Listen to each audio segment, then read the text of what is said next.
வரவேற்பதில் பெருமை கொள்கிறது ஸ்பார்டகஸ் அகாடமி.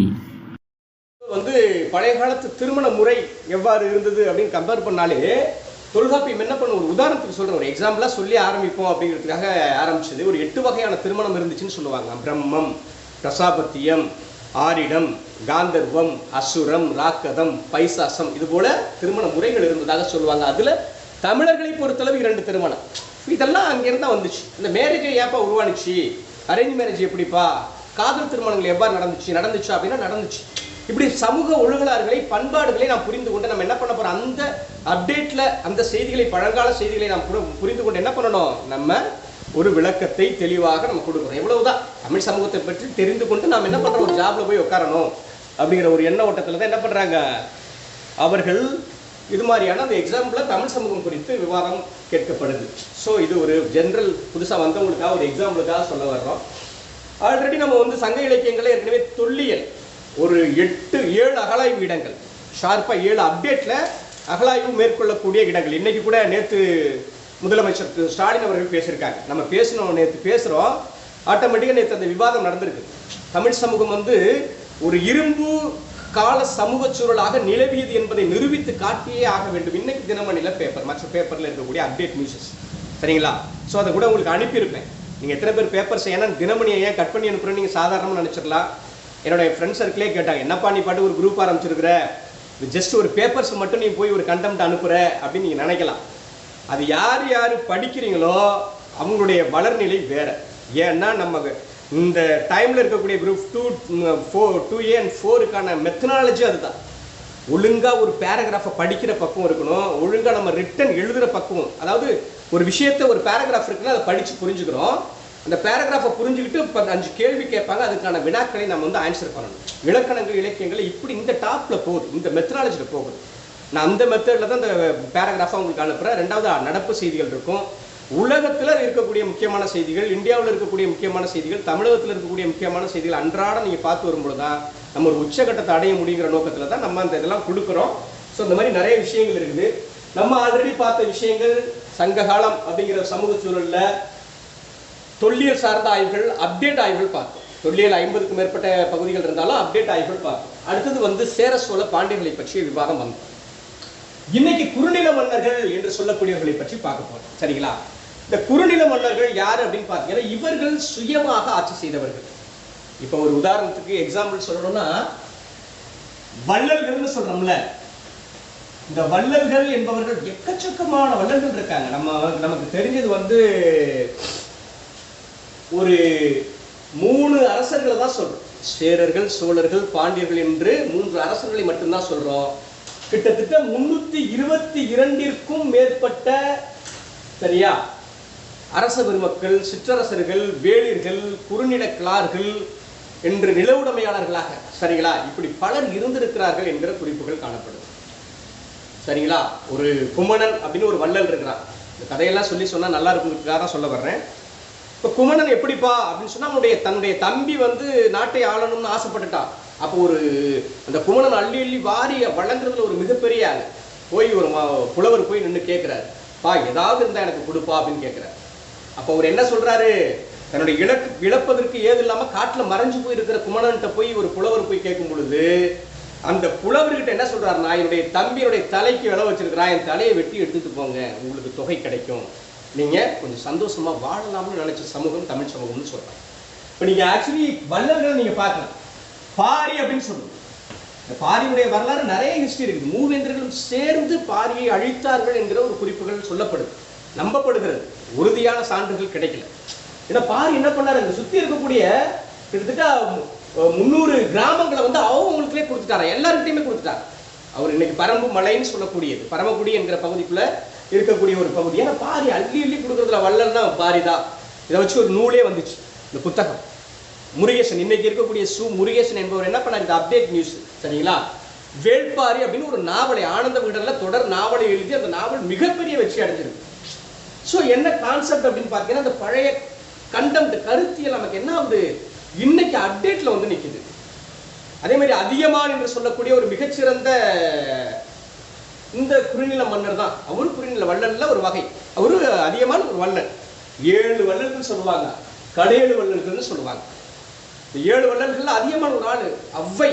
கூடுதலாக ஒரு ஆணுக்கும் பெண்ணுக்குமான ஒரு நட்பு இருக்குது, இன்றளவும் காட்டப்படுது அப்படின்னு சொன்னா அந்த அவ்வைக்கும் அதிகமானுக்குமான நட்பு. உதாரணத்துக்கு நெல்லிக்கனி என்ன பண்றாரு அவரு, அது இருக்குதா இல்லையாங்கிற டிஸ்கஸ்க்குள்ள போகக்கூடாது. ஒரு கனி கிடைக்குது, நீண்ட காலம் உயிர் வாழக்கூடிய, சரியா, ஒரு கனியாக இருக்குது. அது நினைச்சா அந்த மன்னன் என்ன பண்ணலாம், அந்த வள்ளல் என்ன பண்ணலாம், நீண்ட காலம் அவன் சாப்பிட்டு உயிர் வாழலாம். ஆனா புலவர்கள் வாழ வேண்டும் என்று நினைத்தார்கள். இப்படி வள்ளலுடைய தகுதி நிலை இருந்துச்சு. அதை தாண்டி இன்னொரு விஷயம், ஊனுணவு கல்வுணவு கொடுத்ததிலிருந்து தூதுவாக சென்றது வரையும் அவ்வையினுடைய வரலாறுங்கிறது ஒரு நீண்டு பெரிய வரலாறுங்கிறது உங்களுக்கு தெரிஞ்ச விஷயம். இது எதுக்கு நம்ம இங்க மென்ஷன் பண்றோம் அப்படின்னா, ஏகப்பட்ட குறுநில மன்னர்கள் தனியாக சுயமாக ஆட்சி செய்தார்கள். மூவேந்தர்கள் மட்டுமல்லாமல் பிறரும் ஆட்சி செய்தார்கள் என்பதை தெளிவாக புரிந்து கொள்ள வேண்டும். அப்ப இந்த வள்ளல்கள்ல மொத்தம் எத்தனை பேர் இருந்தாங்க அப்படின்னு பாத்தீங்கன்னா ஒரு 7 பேர் சொல்றாங்க. சரிங்களா? ஃபர்ஸ்ட் என்ன பேர் வருது அப்படின்னு பாத்தீங்கன்னா, அவங்க கொடுக்கிற அந்த முறையோட நம்ம கொடுத்துருவோம்.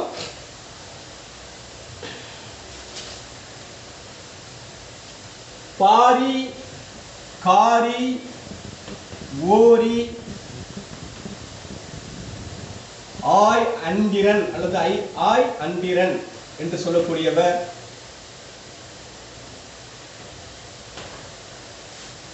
பேகன், அதியமான். ஐயா வீடியோ தெரியலங்க ஐயா. வீடியோ தெரியலையாவா? ஆமாங்க. இப்போ ஓகே ஐயா. இப்போ ஓகேவா? பாருங்க. ஓகேங்க ஐயா. உங்களுக்கு ஃபோன் வந்தனால ஓகே சார். ஃபோன்ல நீங்க ஃபோனை கட் பண்ணிட்டீங்கன்னா நினைக்கிறேன். இப்போ கேக்குதுங்களா? இன்டர்நெட் சைட் ஆகுது சார். என்னங்கம்மா?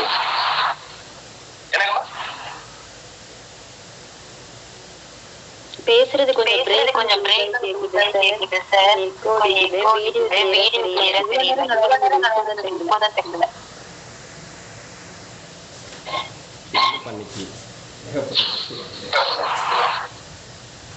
சோ ஜஸ்ட் உங்களோட மைக் கட் பண்ணி பாருங்க.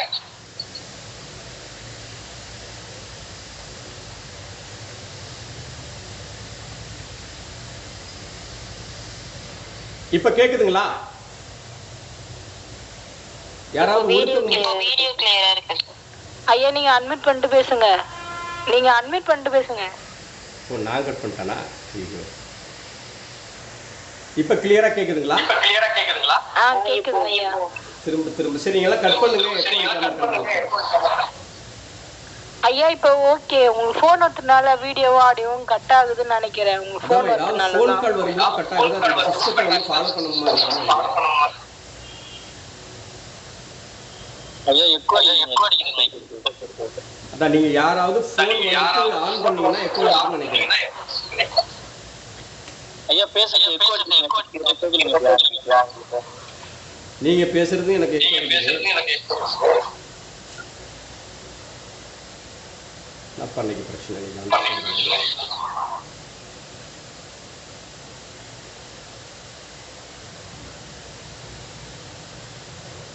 இப்ப கிளியரா இருக்கும்னு நினைக்கிறேன்.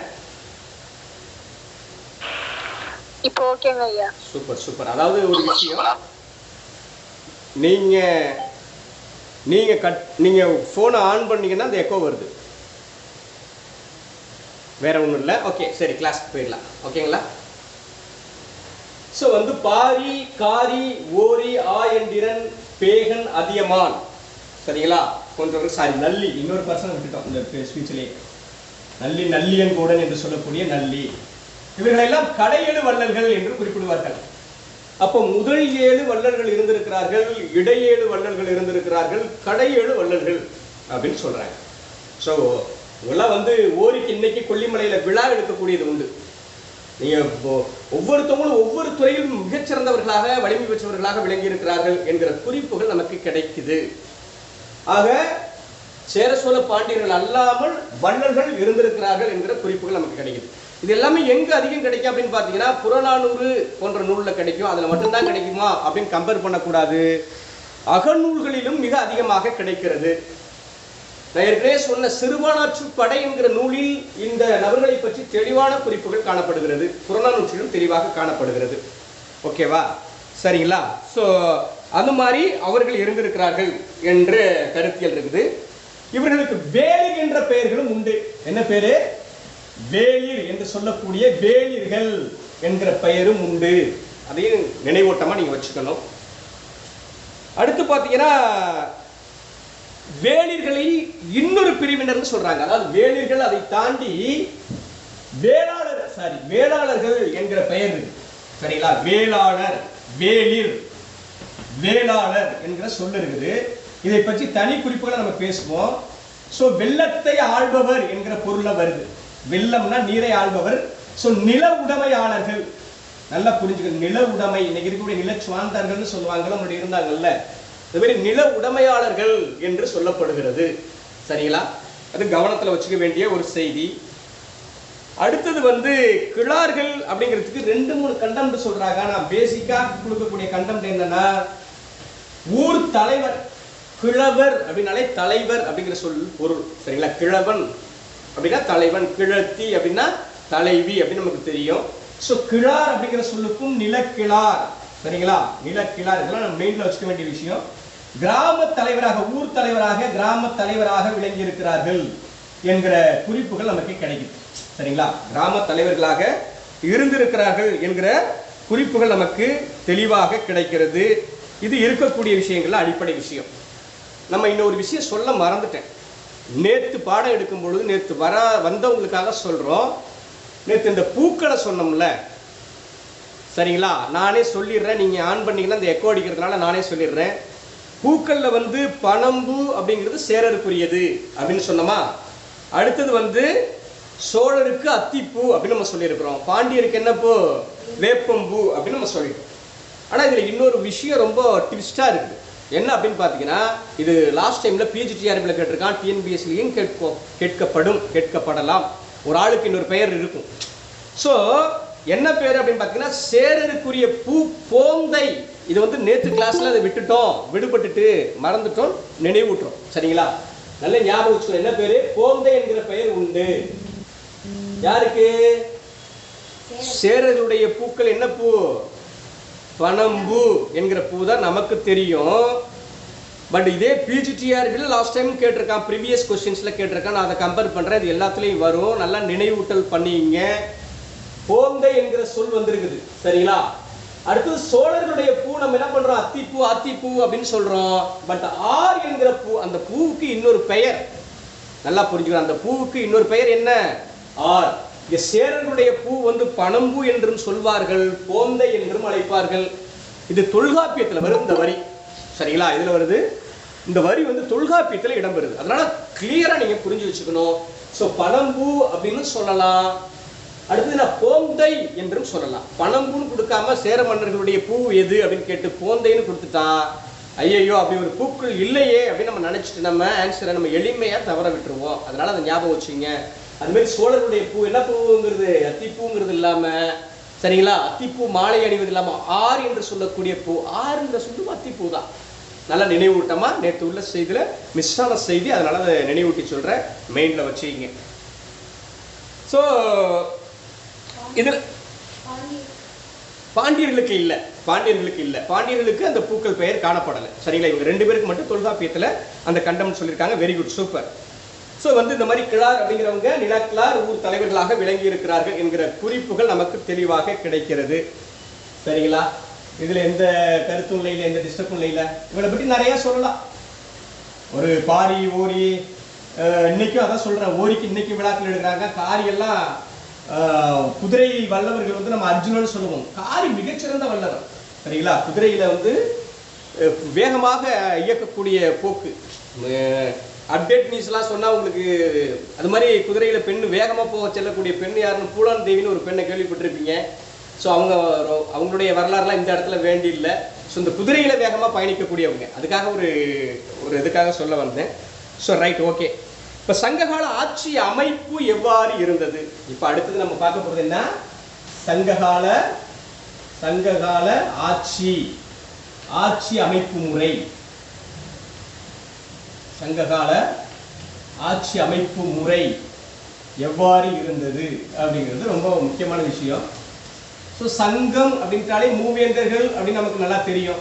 அவங்க தான் பிரதானமானவர்களாக இருந்தார்கள், விளங்கினார்கள் என்பது தெரியும். இந்த போர்களை பற்றிலாம் தனி குறிப்புகள் நம்ம இன்னொரு டைம் நம்ம டிஸ்கஸ் பண்ண போகிறோம். ஏன்னா போர்களை பற்றி தனியாகவே பார்க்கணும். பூக்களை சூடிக்கொண்டு செல்வது மரபாக இருந்திருக்குது. ஸோ மூவேந்தர்களில் மன்னர்களை என்ன பெயரில் அழைத்தார்கள்? கோ என்று அழைத்தார்கள். கோ என்ற சொல்லுக்கு என்ன பொருள்? மன்னன், அரசன், வேந்தன் அப்படின்னு பொருள். கோன் என்றும் அழைத்தார்கள். கோ அப்படின்னு சொன்னாங்க, கோன் அப்படின்னு சொன்னாங்க. ஸோ அரசர், சரிங்களா, அப்படிங்கிற சொல்லு பல பொருள்ல வழங்கப்படும். இறைவன் என்று சொன்னார்கள், சரிங்களா. ஒரு மன்னனை பத்தி சொல்றாங்க, நெல்லும் உயிர்த்தன்றே நீரும் உயிர்த்தன்றே மன்னர் தலைத்தே மலர்தலை உலகு. மன்னன் தான். ஏன் அப்படித்தான் கடவுள் அவன் சொல்றதான். நீங்க ஒண்ணுமே வேண்டாம். ஒரு ஒரு எப்படி சொல்ற, ஒரு கட்சி ஆட்சி முறைன்னு சொல்லுவான், சர்வாதிகார ஆட்சி முறைன்னு சொல்லுவான். மன்னராட்சி முறை அப்படிதான் இருந்திருக்கும். அவங்க குடும்பத்துல யார் தலைமையா இருந்திருப்பாங்க? ஒரு மன்னன் ஆட்சி செய்யறான்னா அடுத்தது யார் ஆட்சி செய்யணும்? அந்த குடும்பத்துல மூத்த பிள்ளையே ஆட்சி செய்ய வேண்டும். இப்படி மரபுகள் இருந்துச்சு. கோ என்று அழைத்தார்கள், கோன் என்று அழைத்தார்கள், இறைவனாக கருதினார்கள், சரிங்களா. சோ அரசர், வேந்தர், சரிங்களா, மன்னர், சரிங்களா, மாமன்னர் அப்படின்னு அழைத்தார்கள், சரிங்களா. மன்னர்களுக்கெல்லாம் தலைமையாக இருந்தவர்கள், பெருநில பகுதியும் கைப்பற்றியவர்கள் மாமன்னர்கள், வேந்தர்கள், இப்படி பல பெயர்களில் அவர்களை அழைத்தார்கள். இப்ப இவர்கள் சொல்வதுதான் சட்டம், இவர்கள் சொல்வதே நீதி என்கிற நிலைமை அன்று நிலவியது அப்படிங்கிற விஷயத்த நல்லா ஞாபகம் வச்சு. இன்னொரு சொல் வந்து கொற்றவன். கொற்றவன் என்கிற சொல்லும் இருக்குது. அதில் அப்படியே இணைச்சு எழுதிங்க. இடையில விடுபட்டு வரும். பட் வந்து அண்டம் கரெக்டாக கொடுத்துடணும். இறைவன் சொன்னாங்க. இப்படி பல சொற்களில் அழைத்தார்கள். மூத்தவரே ஆட்சி செய்கிற அதிகாரம் இருந்தது. மூத்தவர் தான் ஆட்சி செய்ய வேண்டும். உலகத்தில் இருக்கக்கூடிய அத்தனையும் அப்படிதான் இருக்கு. மகாபாரத போர்லாம் பார்த்துருப்பீங்க. மகாபாரதம்ங்கிறது என்ன கண்டம்டு? திருதராஷ்டிரன் ஒருத்தர் இருக்காரு, பாண்டுன்னு ஒருத்தர் இருக்காரு. திருதராஷ்டிரனுக்கு கண்ணு தெரியல. ஸோ பாண்டு இளையவர். அவர் என்ன பண்றாரு? ஆட்சிக்கு வர்றாரு.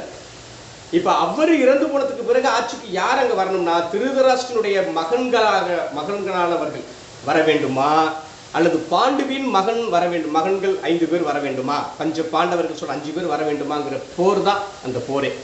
சொல்லணும்னா சிம்பிளா பங்காளி சண்டைனே சொல்லலாம். பட் அது ஒரு சர்வதேசிய இந்தியன் லெவல்ல பாப்புலாரிட்டி ஆனதுனால அது வேற லெவல்ல போகுது. எல்லா போர்களும் அப்படிதான் இருக்கும். உலகத்தில் நடந்த பெரும்பகுதி போர், நம்ம ராஜராஜ சோழன், பொன்னியின் செல்வன்ல இருந்து எல்லா கதைகளுமே இப்ப ராஜா அப்படின்னு சொல்லிட்டா ராஜாங்கிற சொல்லு இதுல நம்ம சொல்லல. ஏன்னா ராஜாங்கிற சொல்லு தமிழ் சொல் கிடையாது, சரிங்களா. அதையும் ஞாபகம் வச்சுக்கணும். ராஜா, ரா அப்படிங்கிற சொல்லு என்ன வரும்? மொழிக்கு முதலில் வராது, தமிழ்ல சொல்லியிருக்காங்க. சோ ராஜேந்திரன் அப்படின்னா நம்ம என்ன பண்ணிடுவோம்? ராஜேந்திரன் அப்படின்னு இகரத்தை இணைப்போம். ராஜா, இராஜா, சரியா. ராஜராஜ சோழன், ராசராச சோழன், இராசராச சோழன் நம்ம சொல்றோம், சரிங்களா. ஸோ ராஜாங்கிற சொல்லு தமிழ் சொல் கிடையாது. ஜஸ்ட் ஒரு தகவலுக்காக. ஆக வந்து மூத்தவர்களே நாட்டை ஆள வேண்டும், இதுதான் விதியாக இருந்துச்சு. அடுத்தது வந்து பட்டம் சூட்டும் விழாக்கள் நடந்திருக்கிறது. பட்டம் சூட்டும் விழாவுக்கு என்ன பேரு? முடிசூட்டும் விழா அப்படின்னு சொல்லுவாங்க. என்ன விழா? பட்டம் சூட்டும் விழாவிற்கு என்ன பெயர் அப்படின்னா முடிசூட்டுதல். அது சாதாரணமா தெரியலாம் வார்த்தை, பட் அந்த டயத்துல நமக்கு வராது. முடிசூட்டும் விழா, முடிசூட்டும் விழாக்கள் அரங்கேற்றப்பட்டிருக்கிறது. அது சிறுவனாக இருக்கலாம், பெரியவராக இருக்கலாம், மூத்த குடியாக இருக்க. இப்போ ராமன் கதையை நமக்கு தெரியும். அவர் தான் பட்டமேற்று மூத்த ஆளா போறாரு. அங்க போய் தலைமை ஏற்கும் பொழுது என்ன ஆகுது? அவருடைய சித்தியினுடைய அந்த சிக்கலால நடந்த வரலாறுலாம் நமக்கு தெரியும். அப்போ முடிசூட்டும் விழாவும் ஒன்று நடக்கும், சரிங்களா. இது மரபாக இருக்கிறது, சரிங்களா. அடுத்து பட்டம் சூட்டும் விழா அப்படின்னு இதுக்கு பேர் உண்டு. முடிசூட்டும் விழாங்கிற பேரும் உண்டு, அதுல பட்டம் சூட்டும் விழா அப்படிங்கிற பெயரும் உண்டு. அவரை வந்து பட்டத்து இளவரசர். அப்ப அரசு கட்டில் ஏறுதல். அரசு கட்டில் ஏறுதல் அப்படின்னா என்ன அர்த்தம்? முடிசூட்டி மன்னர் என்ன பண்ணுவாங்க? அரசு கட்டில் ஏற்றுவார்கள். பிறரெல்லாம் சொல்லி மக்கள் எல்லாம் கூடி, சிறப்பு விருந்தினர்கள், அமைச்சர்கள், பல அவயத்தில் இருக்கக்கூடிய அத்தனை பேரும் ஒன்றாக கலந்து என்ன பண்ணுவாங்க? தலைவா, நீதான் தலைவா, சரியா அப்படின்னு சொல்லி கொண்டு போய் உட்கார வைப்பாங்க. ஸோ அந்த மாதிரி அரசு கட்டில் இருக்கிற ஒரு மரபு அப்படிங்கிறது பண்டைய காலத்துல வழக்கத்துல இருந்திருக்குது அப்படின்னு சொல்றோம். ஸோ பட்டத்து இளவரசரை கோமகன் என்று அழைத்தார்கள். கோமகன் என்று அழைத்தார்கள். சொல்லுதான், சொல்லுல நிறைய வரும். பட்டத்து இளவரசருக்கு பேரு கோமகன், மற்றவர்களுக்கு இளையவர்களுக்கு பேரு இளங்கோ. இன்னைக்கெல்லாம் இளங்கோவன் அப்படின்னு பேர் வைக்கிறாங்கல்ல, இளங்கோவடிகள்னு பேர் வைக்கிறாங்கல்ல. சோ இளங்குமரன், இளம் தலைவன். கோ அப்படிங்கிற சொல்லுக்கு என்ன சொன்னோம்? அரசன், மன்னன், வேந்தன் சொன்னது மாதிரி இளங்கோனா இளையவர் என்கிற பொருள். சோ இளங்கோ என்று அழைத்தார்கள். அதெல்லாம் என்ன பண்ணாங்க? இளஞ்செழியன், இளஞ்சேரல், இளஞ்செழியன், இளஞ்செழியன், செழியன், இளஞ்செழியன், இளஞ்சேரன், இளஞ்சேரல், இளஞ்சேரல், சேரன் போன்ற பல பெயர்களில் தம்பியை அழைத்தார்கள், மூத்தவர் அல்லாத பிறரை அழைத்தார்கள் அப்படிங்கிற குறிப்புகள் நமக்கு கிடைக்குது. வாங்க மேடம், விஜயலட்சுமி மேடம், ஹவாரி மேடம், வாங்க மேடம். சரிங்களா? இது அடுத்த நிலை என்ன அப்படின்னா, தலைவனை வந்து எழுப்புவது, துயில், அதாவது தூக்கத்திலிருந்து எழுப்பி எல்லாம் பாடலாம் பாடியிருக்காங்க. இதெல்லாம் பழைய வரலாறுலாம், மன்னர் மாதிரிலாம் வாழ்க்கையை வாழ முடியாதுங்கிற மாதிரி சொல்லணும். ஸோ என்ன பண்ணியிருக்காங்க? துயில் எழுப்புவதில் தொடங்கி, தூங்குறவரை எழுப்புறதுல தொடங்கி இரவில் தூங்க வைப்பது வரை ஒரு டீம் இருக்கும். இப்படிதான் அவங்க இருந்திருக்காங்க. அவங்களுடைய வாழ்வியல் முறை, அவர்கள் வீட்டில் இருக்கிற டைம் எல்லாத்தையும் காலநிலையை பார்த்து கணக்கிட்டு இருக்கிறார்கள். சரிங்களா? அதுக்குன்னு ஒரு குரூப். அப்போ கட்டில் ஏறிட்டாரு அப்படின்னு சொன்னா என்ன நடக்கும்? தினந்தோறும் அரசவை கூடும். தினமும் என்ன ஆகும்? அரசவை கூடுதல். அரசவை என்ன பண்ணும்? தினமும் கூடும். அப்போ அவருடைய கடமை என்னப்பா? அரசனுடைய கடமை என்ன? நாட்டை பாதுகாத்தல், மக்களை பாதுகாப்பது. அடிப்படை கடமை அதுதான் சொல்றோம். இது யாரு சொல்றா? தொல்காப்பியம் சொல்லும். இப்போ அந்த செய்தி அந்தனர், அரசர், வணிகர், வேளாளர்னு சொல்லுவாங்க. சரிங்களா? இப்படி ஒரு 4 வகை பிரிவை சொல்லுவாங்க. ஸோ அதில் அரசருடைய கடமையாக 5 வகையான கடமைகள் அரசருடைய கடமை அப்படின்லாம் சொல்லப்படுறது உண்டு. அதில் முக்கியமான செய்திகள் என்னென்ன கண்டம் இருக்கு அதை நம்ம பார்க்க போறோம். தினமும் அரசவை என்ன ஆகும்? கூடுவது. நீதி வழங்குகிற முழு உரிமை யாருக்கு? தண்டனை கொடுக்கக்கூடிய முழு உரிமை யாருக்கு? வாதம், விவாதம், சரியா? வாதம் நடக்கும். சரிங்களா? விவாத களம். தினமும் அவையை கூட்டுவது உண்டு. அரசவையை கூட்டுவாங்க. அருகில் வந்து என்பேராயம். சரிங்களா? அது வந்து சிலப்பதிகாரத்துல சொல்லப்படுறது. 50 குழு, குழுவினர் இருப்பாங்க. குழுன்னு போட்டுங்க, குழுன்னு போட்டு அந்த அரசவையில 50 குழு இருக்கும். அடுத்தது என்ன பேரு? இந்த பேர் ரொம்ப முக்கியம். என்பேர் ஆயம், என்பேர் ஆயம். சரிங்களா? என்பேர் ஆயம். அரசவையில 50 குழுக்கள் இருக்கும், என்பேர் ஆயம் இருக்கும். இந்த செய்தியை சொன்ன நூல் எதுனா? சிலப்பதிகாரம். சிலப்பதிகாரத்துல தான் இந்த வரி காணப்படுது. 50 குழுவும் என்பேர் ஆயமும் அப்படிங்கிற சொல்லு.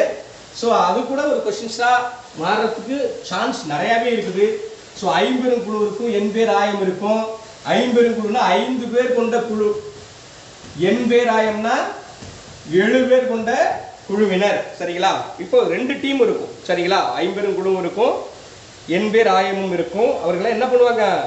ஒவ்வொரு செய்தியை என்ன பண்ணுவாங்க? சாரி, 8 பேர், 7 பேர் கொண்ட என்பேர் ஆயம்னா 8 என்பேர். சரியா? 8 பேர் கொண்ட ஆயம் கூடி இருக்கக்கூடிய ஒரு அவை. ஒவ்வொருவரும் ஒவ்வொரு கருத்தை வழங்கக்கூடியவர்களாக இருப்பார்கள். அவர் சுற்றி, மன்னர்களை சுற்றி இருக்கக்கூடிய ஒரு சூழல் இருக்கும். அப்ப நல்லா புரிஞ்சுக்கணும். 50 குழுனா 5 பேர் கொண்ட குழு ஒரு டீம் முன்னாடி இருக்கும். அடுத்தது என்பேர் ஆயம்ங்கிறது யாரு? மன்னரோடு நேரடியாக விவாதிக்கக்கூடிய அமைச்சர்கள் சொல்றோம்ல, அந்த அமைச்சர் டீம் மன்னர்களிடம் நேரடியாக விவாதிக்கக்கூடியவர்கள். ஸோ வந்து 50 குழு இருக்கு, என்பேர் ஆயம் இருக்குது, ஒரு டீம் அது இருக்குது. இவங்க எல்லாம் வச்சு சிறப்பு விருந்தினர்கள் அங்க யார் இருப்பா? கூட சிறப்பு அருகில் யார் இருப்பாங்க? சிறப்பு விருந்தினர்கள் யார் வேணாலும் முக்கியமான விருந்தினர்கள் இருப்பாங்க. தினமும் வந்து யார் கூடுவா? மன்னர் வந்து உட்காருவாரு. அவையில உட்காரணும். எல்லாரும் மறுபடியும் என்ன பண்ணுவாங்க? சினிமாக்கள்ல பார்த்தா உங்களுக்கு தெரியும், அந்த காட்சி பிம்பங்களை நீங்க புரிஞ்சுவீங்க. ஸோ மன்னர் வந்து அவையில உட்கார்ந்ததுக்கு பிறகுதான் அவங்க எல்லோரும் எழுந்திருப்பார்கள். மன்னர் வந்து உட்கார்ந்த பிறகுதான் மற்றவர்கள் எல்லாம் உட்கார வேண்டும். இதெல்லாம் ஒரு நடப்பியல் போக்கார். ஒரு பெரிய சீனியாரிட்டி பர்சன்ஸ், ஒரு பெரிய ஜாப் பர்சன்ஸ்ல ரொம்ப ஒரு பெரிய ஒரு உதாரணத்துக்கு ஒரு ஐஏஎஸ் அதிகாரியா நீங்க போயிட்டீங்க அப்படின்னு சொன்னா உங்களுடைய ஆட்டிடியூட் எப்படி இருக்கணும், உங்களுடைய ஆக்டிவிட்டி எப்படி இருக்கணும்னே ஒரு தனி விதியை வகுத்து வச்சிருக்காங்க. ஒரு உதாரணத்துக்கு எந்தெந்த இடத்துக்குள்ள எப்படி போகணும், ஒரு சிம்பிளா அந்த இடத்துக்குள்ள நான் சொல்ல வேண்டி இருக்கும். ஏன்னா ஒரு மன்னன்னா நீங்க ஒரு மாவட்ட ஆட்சியரை மாத்தீங்கன்னா நீங்க அந்த இடத்துக்குள்ள அப்படிதான் இருக்கணும். ஒரு மன்னன் இருக்கிறாரு, அவர் என்ன பண்றாரு? ஒரு குற்றவாளி, பெரும் குற்றவாளியா இருப்பான். ஊர்ல ஏகப்பட்ட ஒரு கொலைகளை பண்ணியிருப்பான், அல்லது ஏதோ பெரும் திருட்டு பண்ணியிருப்பான், அல்லது தன்னுடைய அரசுக்கே கேடை விளைவிக்கக்கூடிய ஒரு சூழல் இருந்திருக்கும். எல்லா சூழலையும் பேலன்ஸ் பண்ணக்கூடிய ஆற்றல் பெற்றவர்களாக மன்னர்கள் விளங்கினார்கள் அப்படின்னு சொல்றாங்க. ஒரு உதாரணத்துக்கு அதான் சொன்னேன், மாவட்ட ஆட்சியராக இருக்காங்க, திடீர்னு ஒரு இடத்துல ஒரு பெரிய பிரச்சனை. இப்போ நீங்கள் திடீர்னு யாராவது ஒரு பர்சன் ஒரு மாவட்ட ஆட்சியர் ஐஏஎஸ் போட்டு செலக்ட் பண்ணி கன்ஃபார்ம் பண்ணி தமிழ்நாட்டில் உங்கள் மாவட்டத்துக்குள்ளே வந்து உட்காடுறீங்க. நான் உங்களை பார்க்குறேன், பார்க்கும்போது பிரபு சார் எப்படி சார் இருக்கீங்கன்னு கேட்பீங்களா? கேட்கலாமா? ரூல் கிடையாது. எத்த தாய் தகப்பனாக இருந்தாலும் சரி, உச்ச நண்பர்களாக இருந்தாலும் சரி, அந்த இடத்துக்குள்ள நீங்க என்ன பொசிஷன்ல இருக்கீங்களோ அந்த பொசிஷன்ல மட்டும்தான் இருக்க முடியும். ஸோ அந்த மாதிரி அவையை கூட்டி இருக்கிறார்கள். பழைய இன்னைக்கு இருக்கிற மெத்தடாலஜி ஓல்டு மெத்தடை கம்பேர் பண்ணி தான் இப்போ அது மாதிரியான அரசவைகள் கூட்டப்பட்டிருக்குது. நீதி வந்து விவாதிக்கக்கூடிய ஒரு களம் இருந்திருக்கு. சரிங்களா? விவாதிச்சு என்ன பண்றாங்க, நீதியை வழங்கக்கூடிய இறுதி தீர்ப்பை வழங்கக்கூடியவர்கள் யார் அப்படின்னு பார்த்தீங்கன்னா மன்னன் தான். அவரே என்ன பண்ணுவாரு, தண்டனையும் கொடுப்பாரு. தண்டனைங்கிறது குறித்த அளவில் சொல்லப்பட்டிருந்துச்சு. தண்டனையில் ரொம்ப கொடுமையான தண்டனையெல்லாம் நடந்திருக்குங்கிறாங்க. அதில் நம்ம எக்ஸாமினேஷன் நான் நிறைய இடத்துல பார்த்தேன் கொடுக்குறாங்க. ஒரு ஆக்சுவலி ஒரு ஒரு ஒரு பானை போல சரி ஒரு குடுவைன்னு வச்சுங்க, ஒரு தவறு பண்ணிடுறான், குடுவைக்குள்ள கையை விட சொல்லுவாங்க. அதுக்குள்ள என்ன இருக்கும், நல்ல விஷம், நல்ல பாம்பு, விஷம் கொண்ட நல்ல பாம்பு. சரியா? விஷமுள்ள பாம்பு இருக்கும். அது கையை உள்ள விட்டா அது கடிச்சிருச்சுன்னா அவன் தண்டனைக்குரியவன், கடிக்கவில்லை என்றால் அவன் யாரு, நல்லவன். இப்படி ஒரு சிந்தனை ஓட்டம்லாம் விளங்கி இருந்திருக்கு. ஸோ அப்படி தண்டனைகளை வழங்கி இருக்கிறார்கள். குறிப்பாக கொலை தண்டனை, கொலை செய்யக்கூடியவர்கள், திருட்டு வழக்குகளில் ஈடுபடுவர்களுக்கு கடுமையான தண்டனை நிறைவேற்றப்பட்டிருக்கு. சரிங்களா? என்ன சொல்லணும், தலையை சீவர விஷயம் நடந்திருக்குது, உறுப்புகளை அறுக்கக்கூடிய விஷயங்கள் நடந்திருக்குது, சிறைச்சாலைகளில் இதெல்லாம் எழுதிக்கிங்க. சரிங்களா? சிறைச்சாலைகளில் தண்டனைகள் எந்த மாதிரி கடுமையான தண்டனைகள் வழங்கப்பட்டிருக்கு, தூக்கு தண்டனை, மரண தண்டனை வழங்கப்பட்டிருக்குது, தலை சீவுறது மரண தண்டனைக்குரிய ஒன்றுதான் பப்ளிக்லேயே நடக்கிற மாதிரி. பாகுபலி படத்தில் வெட்டுவாங்க பார்த்தீங்களா, அந்த மாதிரி வச்சுக்கலாம். ஸோ அந்த மாதிரி நடந்திருக்குது. உறுப்புகளை மற்றும் அறுத்து போடுதல், கொடுமையாக தண்டித்தல், சிறைச்சாலையில் போடுறது, ஆயுள் கைதியாக மாற்றுவது, இப்படி பல வகையில் தண்டனைகள் வழங்கப்பட்டிருக்குது. இது எல்லாத்தையும் இறுதி தீர்ப்பை செய்யக்கூடியவர் யார் அப்படின்னா அரசவையினுடைய மொத்த தலைவராக இருக்கக்கூடிய, இறைவனாக கருதக்கூடிய மன்னன் தான் அப்படிங்கிறத நல்லா தெரிஞ்சு வச்சுக்கணும். டெய்லியும் விவாதிச்சு தீர்ப்பு வழங்கக்கூடிய அந்த தகுதி, அந்த சூழலை உடையவர் இவர் தான், மன்னன் தான். அதான் மன்னர் தலைத்தே மன்னர்களை உலகுன்னு சொல்ற, அந்த உலகமே யாரால, மன்னனால தான். மன்னன் யாருப்பா, அவன் தான்ப்பா கடவுள், அவன் சொல்றதாப்பா தீர்வு என்கிற எண்ணம் பண்டைய காலத்தில் இருந்துச்சு. அது நடைமுறையாக்கப்பட்டு இருந்துச்சு. சரிங்களா? ஒரு மன்னர் வர்றாரு அப்படின்னு சொன்னா அவருக்குன்னு தனி பாதைகள் இருந்துச்சு. அவர் வர்ற வழிகள் யாரும் வர முடியாது. தேர் வீதி அப்படின்னு சொல்றோம். தேர் வீதிக்குள்ள பழைய காலத்துல எல்லாரும் போயிட முடியுமா? முடியவே முடியாது. மன்னருக்கு மட்டுமே செல்லக்கூடிய இடங்கள் இருக்கும். ஸோ இந்த மாதிரி பல விஷயங்கள் இருக்கு. ஜஸ்ட் நீங்க இமேஜினேஷன் பண்ணீங்க. அடுத்தது வந்து ஒரு நாட்டினுடைய மிக முக்கியமான அங்கமாக ஒற்றர்கள் இருந்திருக்கிறார்கள். 23ஆம் புலிகேசி படம் பார்த்தீங்கன்னா உங்களுக்கு தெரியும். சரிங்களா? மன்னா அப்படிம்பா, என்ன அப்படிம்பா, மன்னா மாமன்னான்னு சொல்லிட்டு உள்ள வருவான். இந்த மாதிரி 23ஆம் புலிகேசி ரொம்ப சிறந்த படம். அதெல்லாம் போய் பாருங்க. ஒரு மன்னர்களே அது இழிவாக காட்டியிருப்பாது வேற விஷயம், எப்படி இருக்கக்கூடாது என்பதற்கான உதாரணம் மாதிரி அது இருக்கும். ஒற்றர்லாம் என்ன, எல்லா செய்தியும் முடிஞ்சு படையெடுத்து வந்துடும், அதுக்கு பிறகு என்ன பண்ணுவாங்க, ஒற்றரை வந்து சொல்லுவான். சரிங்களா? அப்படி இருக்கக்கூடாது. அப்போ ஒற்றர்கள் மிக முக்கியமானவர்களாக இருந்தார்கள். தூதுவர்கள் மிக முக்கியமானவர்களாக இருந்தார்கள். இந்த 50 80 சொல்றோம் பார்த்தீங்களா, அதுல ஒற்றர்கள்ல உள்ளே இருக்கக்கூடிய ஒற்றர்கள் இருந்தார்கள், புறவெளி வெளியில் இருக்கக்கூடிய ஒற்றர்கள் இருந்தார், வெளிநாடுகளில் வெளிப்பகுதிகளில் நிலப்பகுதியில் இருக்கக்கூடிய ஒற்றர்கள் இருந்தார்கள். அப்போ உள்பகுதிக்குள்ள என்னப்பா, தன்னுடைய ஆட்சி முறையில் சிக்கல் ஏற்பட்டு விடக்கூடாது, தன்னோடு கூட இருப்பவர்கள் யாரு அப்படிங்கிறத உறுதி செய்வதற்காக உள்ளுக்குள்ளேயே ஒற்றர்களை நியமித்து வைத்திருப்பார்கள். இவர் தான் ஒற்றர்னே நமக்கு தெரியாது. ஒரு சாதாரண ஒரு தேரோட்டியா இருக்கலாம், ஒரு சாதாரண ஒரு படை வீரராக இருக்கலாம், இல்ல கூட உட்கார்ந்து இருக்கிற ஒரு சாதாரண ஒரு பெண்மணியா இருக்கலாம், ஒரு வயோதிகரா இருக்கலாம். Any one person. ஒற்றர் இப்படிதான் கன்ஃபார்மே பண்ண முடியாது.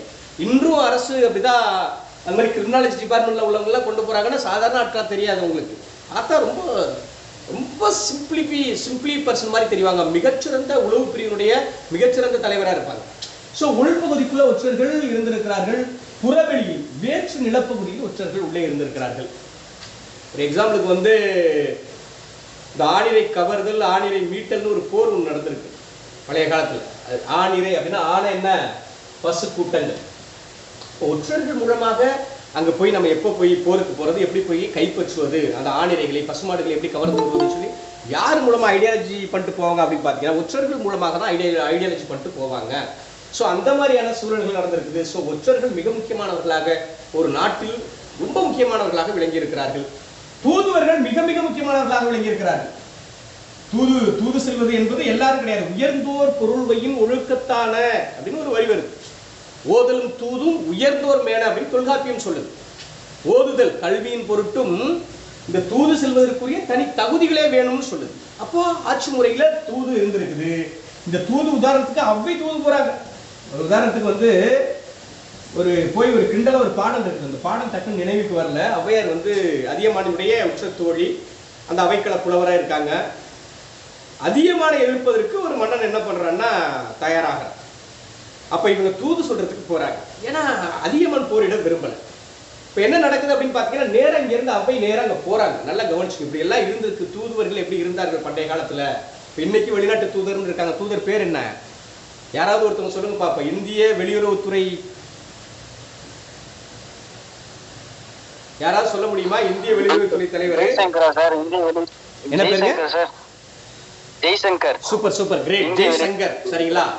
இன்னைக்கு வரைக்கும் அவருடைய செய்தியை உங்களுக்கு நான் அப்டேட்டா அனுப்பியிருக்கேன். சரிங்களா? வெளியுறவுத்துறையில யார் முக்கியமான புள்ளிகள் எல்லாரும் அவங்கள்ட்ட சாதாரணமா விட மாட்டாங்க. சரிங்களா? ஆக சூப்பர் கிரேட். அவ்வை என்ன பண்றாங்க? தூதுக்கு சென்றார்கள். அதியமானிடம் போர் செய்ய வந்த ஒரு மன்னன் இடத்துக்கு போறாங்க. அங்க போய் என்ன தெரியுமா பேசுறாங்க? மன்னா, நீ ரொம்ப சிறந்தவனா இருப்ப பிறகு உன்னுடைய படைக்கல பொருளை எல்லாம் கொண்டு போய் காட்டுறீங்க. வாங்க, நீங்க அதியமானுடைய தோழி தானே, நீங்க தூதுவர் தானே, என்னுடைய படைப்பொருள் ஆயுத கிடங்கள் எல்லாம் போய் காட்டுறாங்க. போய் பார்க்கறா. போய் அந்த பெண்மணி அந்த அம்மா போய் பார்க்கறாங்க. ஃபுல்லா பார்த்துட்டு என்ன தெரியுமா சொல்றாங்க? பரவாயில்லப்பா, எல்லாம் புதிய பொருட்களா இருக்குது. ஆயுத பொருட்களா எப்படி இருக்குது? புதிய ஆயுதங்களா இருக்குது. இப்பவே இவ்வளவு அதிகமான புதிய பொருட்களா இருக்குது. பட் ஆனால் என்ன, அந்த அதியமான் இருக்கான் பாத்தீங்களா, அவனோட பொருட்கள் எல்லாம் மழுங்கி போயிருக்குது, எல்லாம் அழுக்கு நிறைந்ததாக இருக்குது அப்படின்னு சொல்வதாக ஒரு பாடல் உண்டு. இந்த பாடலோட கண்டெம்ட் என்ன தெரியுங்களா? உள்ளுக்குள்ள பாத்தீங்கன்னா அது வஞ்சக புகழ்ச்சியணின்னு சொல்லுவோம். புகழ்றது மாதிரி இகழ்றது. அந்த மன்னன் என்ன சொல்றான்? பரவாயில்ல, எல்லாமே புத்தம் புதுசா இருக்குப்பா உன்னோடதெல்லாம். அவன் பாரு பாவம், அதியமான் இருக்கான் பாரு, என்னுடைய நண்பன், நான் அரசவையா இருக்கும் பாரு, என் தலைவர் இருக்கான் பாரு, அவனோட பொருள் எல்லாம் அழுக்காக இருக்கிறது, உடைந்து இருக்கிறது, மழுங்கி போயிருக்குதுன்னு சொல்றாங்க. அதோட கான்செப்ட் என்ன தெரியுங்களா? உள்ள நீ புதுசா பொருளை உருவாக்கி இப்பதான் போருக்கு தயாராகிற. அவன் பொருட்களை பயன்படுத்தி அவன் போரை கண்டு என்ன ஆயிடுச்சு? அவனுடைய கருவிகள் எல்லாமே என்ன இருக்கு? உடஞ்சிருக்கு, செதஞ்சிருக்கு, தேஞ்சு போயிருக்குது. சரிங்களா? மழுங்கி போயிருக்குது. இப்படி இருக்குதுன்னு சொல்லி புகழ்வதை போல இகழ்வதாக காட்சிகள் எல்லாம் உண்டு. சரிங்களா? ஒரு கதைகளுக்காக சொல்லணுங்கிறதுக்காக சொல்ற தூது மிக முக்கியமானதாக இருந்துச்சு. உயர்ந்தோர்கள் தூது சென்றார்கள் என்கிற குறிப்புகள் நமக்கு கிடைக்கிறது. அதுக்கு கூட நல்லா ஞாபகம் வச்சுக்க. நெட் எக்ஸாம் படிக்கிறவங்க, பிஜிடிஆர்பி படிக்கிறவங்க, ஓதலும் தூதும் உயர்ந்தோர் மேன என்று யார் குறிப்பிடுகிறார்? தொல்காப்பியர் குறிப்பிடுகிறார்.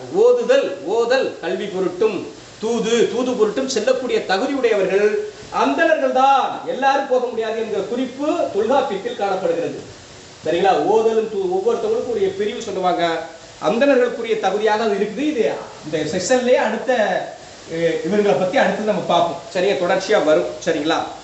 அடுத்தது புறமுதுகிடுவதை அவமானமாக கருதினார்கள். புறமுதுகிடல். சரிங்களா? சில பாடல்கள்லாம் சொல்லக்கூடாது. ஒரு பெண்மணியே வந்துட்டு ரொம்ப கடுமையா இருக்கும் அந்த பாடல். சரிங்களா? ஒரு தாய் இருக்க, ஈன்ற பொழுதின் பெரிதுவக்கும் தன் மகனை சான்றோன் என கேட்ட தாய்னு திருவள்ளுவர் சொன்னதுக்கான கண்டம்டா இருக்கு. புறநானூறுல ஒரு பாடல் இருக்கு. நான் அந்த வீடியோ உங்களுக்கு இன்னைக்கு நைட் அல்லது நாளைக்கு காலையில் நம்ம போட்டிருக்க வீடியோ உங்களுக்கு அனுப்புறேன். ஸோ ஒரு பெண்ணு தன்னுடைய தந்தையை இழந்து போறாங்க. சரிங்களா? அடுத்து தன்னுடைய கணவனை, போரில் தன்னுடைய கணவனை இழந்து போறாங்க. அடுத்தது பச்சிலம் குழந்தை, கொஞ்சம் அதாவது இந்த மயிர் தன்னுடைய அந்த முடியில ஒழுங்கான அந்த எண்ணெய் தேய்க்காத அளவுக்கு இருக்கக்கூடிய ஒரு சிறு பிள்ளை. அப்ப வீட்டுக்கு ஒரு ஆள் போருக்கு அனுப்பணுமே. அப்ப போருக்கு அனுப்பணும் அப்படிங்கிற ஒரு சூழல் நிகழுது. சூழல் நிகழும் பொழுது என்ன நடக்குதுன்னா, இந்த காட்சியே நான் ஒரு சின்ன வீடியோ வச்சுக்கோ உங்களுக்கு அனுப்புறேன். அப்புறமா பாருங்க, லைட்டா சொல்லிட்டு போயிடுவோம். ஏன்னா அந்த செய்தியெல்லாம் சொன்னா உங்களுக்கு கொஞ்சம் டெப்தா புரியும். புறமுதுகிடுதல் எவ்வளவு அசிங்கமாக பெண்கள் கருதினார்கள் அப்படிங்கிறதா ரொம்ப முக்கியம். ஆண்கள் கருதுவது வேற. பெண்கள் சமூகத்தில் எவ்வளவு உயர்ந்தவர்களாக, வீரம் மிகுந்தவர்களாக இருந்தார்கள் என்பதற்கு அந்த பாடல் சான்று. ஸோ அந்த பச்சிலம் குழந்தைய அனுப்புறாங்க. தந்தை இறந்து போயிறாரு, கணவர் இறந்து போயிறாரு, சிறு பிள்ளை இருக்கு. சிறு பிள்ளையே நீ போருக்கு போட அப்படின்னு சொல்லி அனுப்புறாங்க. போரா திரும்பி வரல. அப்ப சுற்றத்தில் உள்ளவங்க என்ன பண்றாங்க? ஆமா இவன் புள்ள எப்படிப்பட்ட புள்ள, ஒரு சின்ன புள்ள பாலகனை கொண்டு போய் அனுப்புனா அவன் புறமுதுகிட்டு ஓடி இருப்பான் அப்படின்னு இழிவாக பேசுகிறார்கள். அந்த சுற்றத்துல ஊர்ல இருக்கக்கூடிய ஒரு மரக்குடி மகளினுடைய தன்மை எப்படி இருக்குங்கிறது அந்த பாடல் சார்ந்த புறநானூற்று பாடல். ஸோ அப்போ அந்த பெண் என்ன நினைக்கிறா, நம்மளை வந்து இழிவா நம்ம மரக்குடியில நம்ம பிள்ளை வந்து புறமுதுகிட்டு ஓடிட்டாலும் இப்படி இழிவா பேசிட்டாங்கன்னு சொல்லிட்டு கோவப்பட்டு என்ன சொல்றா அப்படின்னு சொன்னா, என்னுடைய பையன் புறமுதுகிட்டு ஓடி இருந்தா அவனுக்கு நான் அவனுக்கு பால் கொடுத்த மார்பை அறுத்தறிகிறேன்னு சொல்லிட்டு அவ போறான். அந்த மாதிரி அந்த பெண் போறாங்க. ஸோ அங்கே போகும்பொழுது நேரம் என்ன பண்றாங்க, அந்த போர்க்களத்துக்கு போறாங்க. எல்லாம் சிதறிய உடல்கள் கிடக்குது. அந்த இடத்துக்குள்ள போய் தன்னுடைய பிள்ளையினுடைய உடல் சிதஞ்சு கிடக்குது. அதை போய் எல்லாத்தையும் ஒன்றா சேர்க்கிறாங்க. ஒன்றா சேர்த்துட்டு சேர்க்கும் பொழுது செதஞ்சு போய் ஒரு பிள்ளை செதஞ்சு போனால் எவ்வளவு ஃபீல் பண்ணுவோங்கிறதா நம்ம ஒரு சின்ன பிரச்சனைனா கூட நீங்க நினைக்கிறோம். ஆனால் உடம்பு போய் ஒன்றா சேர்க்கிறாங்க. சேர்க்கும் பொழுது என்ன தெரியுது, அவன் புறமுதுகிட்டு ஓடவில்லை, தன்னுடைய நெஞ்சில் மார்பில் புண்பட்டே இறந்திருக்கிறான் என்பதை தெரிந்து கொண்டு அந்த பெண் ஆனந்தம் அடைகிறாள் அப்படின்னே புறநானூறுல ஒரு பாடல் வருது. ஸோ இந்த மாதிரி பாடலாம் நீங்க வேற எங்கேயுமே பார்க்க முடியாது. ஒரு போர்க்கால சூழலுக்குள்ள இப்படிலாம் இருந்திருக்கிறாங்க. ஸோ அது அவமானமாக கருதியது ஒட்டுமொத்த சமூகமுமே, தமிழ் சமூகமே என்ன பண்ணிருக்குது, புறமுதுகிடல் அவமானமாக கருதப்பட்டுச்சு. இந்த மாதிரியான செய்திகள் வீரர்களுடைய அந்த மரக்குடியினுடைய பெருமையை உணர்த்தக்கூடிய செய்திகளாக இருந்துச்சு. அடுத்த செய்தி அப்படின்னு பார்த்தீங்கன்னா, நான் ஏற்கனவே சொன்ன நேர்த்திய தாமதம் பண்ணா இழிவாக தன்மானம், சரிங்களா, தாமதம் செய்யக்கூடிய விஷயம். அது நான் ஏற்கனவே சோழன் கணைக்கால் இரும்பரை பற்றி நேர்த்தியே சொன்னேன். தண்ணியை தாமதமாக கொடுத்தாங்கிறதுல வேண்டாண்டா தண்ணின்னு சொல்லிட்டு செத்து போனான், சரிங்களா. இது மாதிரி நிறைய பேர் இருக்காங்க. சோழனுடைய வரலாறுங்கிறது ஒரு பெரும் வரலாறாக இருக்கும். ஸோ அந்த அளவுக்கு அவங்களுடைய வாழ்வியல் சூழல் இருந்துச்சு. தாமதம்ங்கிறதுனால என்ன பண்ணா, இறந்து போனான் என்கிற குறிப்புகள் இருக்குது. அடுத்து வந்து அந்த மன்னர்கள் என்ன பண்ணாங்க, வீரக்கழலை அணிந்திருந்தார்கள். மன்னர்கள் என்ன பண்ணாங்க, வீரக்கழல், எல்லாருமே வீரக்கழல் அணிந்திருந்தார்கள். மறவர்களும் வீரக்கழல் அணிந்திருந்தார்கள், சரிங்களா. அவருடைய வெற்றியை குறித்து, சரியா, வெற்றி குறித்தும் அவர்களுடைய அடையாளங்களை குறித்தும் அதுல வந்து எந்தெந்த அந்த குறிப்புகள் அதில் எழுதப்பட்டிருந்துச்சுங்கிற கருத்துக்கள் நமக்கு கிடைக்குது, சரிங்களா. வீரக்கழல்கள் அணிந்திருந்த குறிப்புகள் இருக்குது. மரக்குடி ஆண்களும் என்ன பண்ணியிருக்காங்க, அந்த கால்களில் அந்த சிலம்பம் போன்ற வீரக்கழல் அணிவது மரபாக இருந்தது. பண்டைய கால மரபு பண்பாடு எப்படி இருந்துச்சுன்னு நம்ம பார்த்துக்கிட்டு இருக்கிறோம். ஸோ மரபாக இருந்துச்சு, சரிங்களா. அடுத்தது வந்து வரி, ரொம்ப முக்கியமான வரி, சரிங்களா.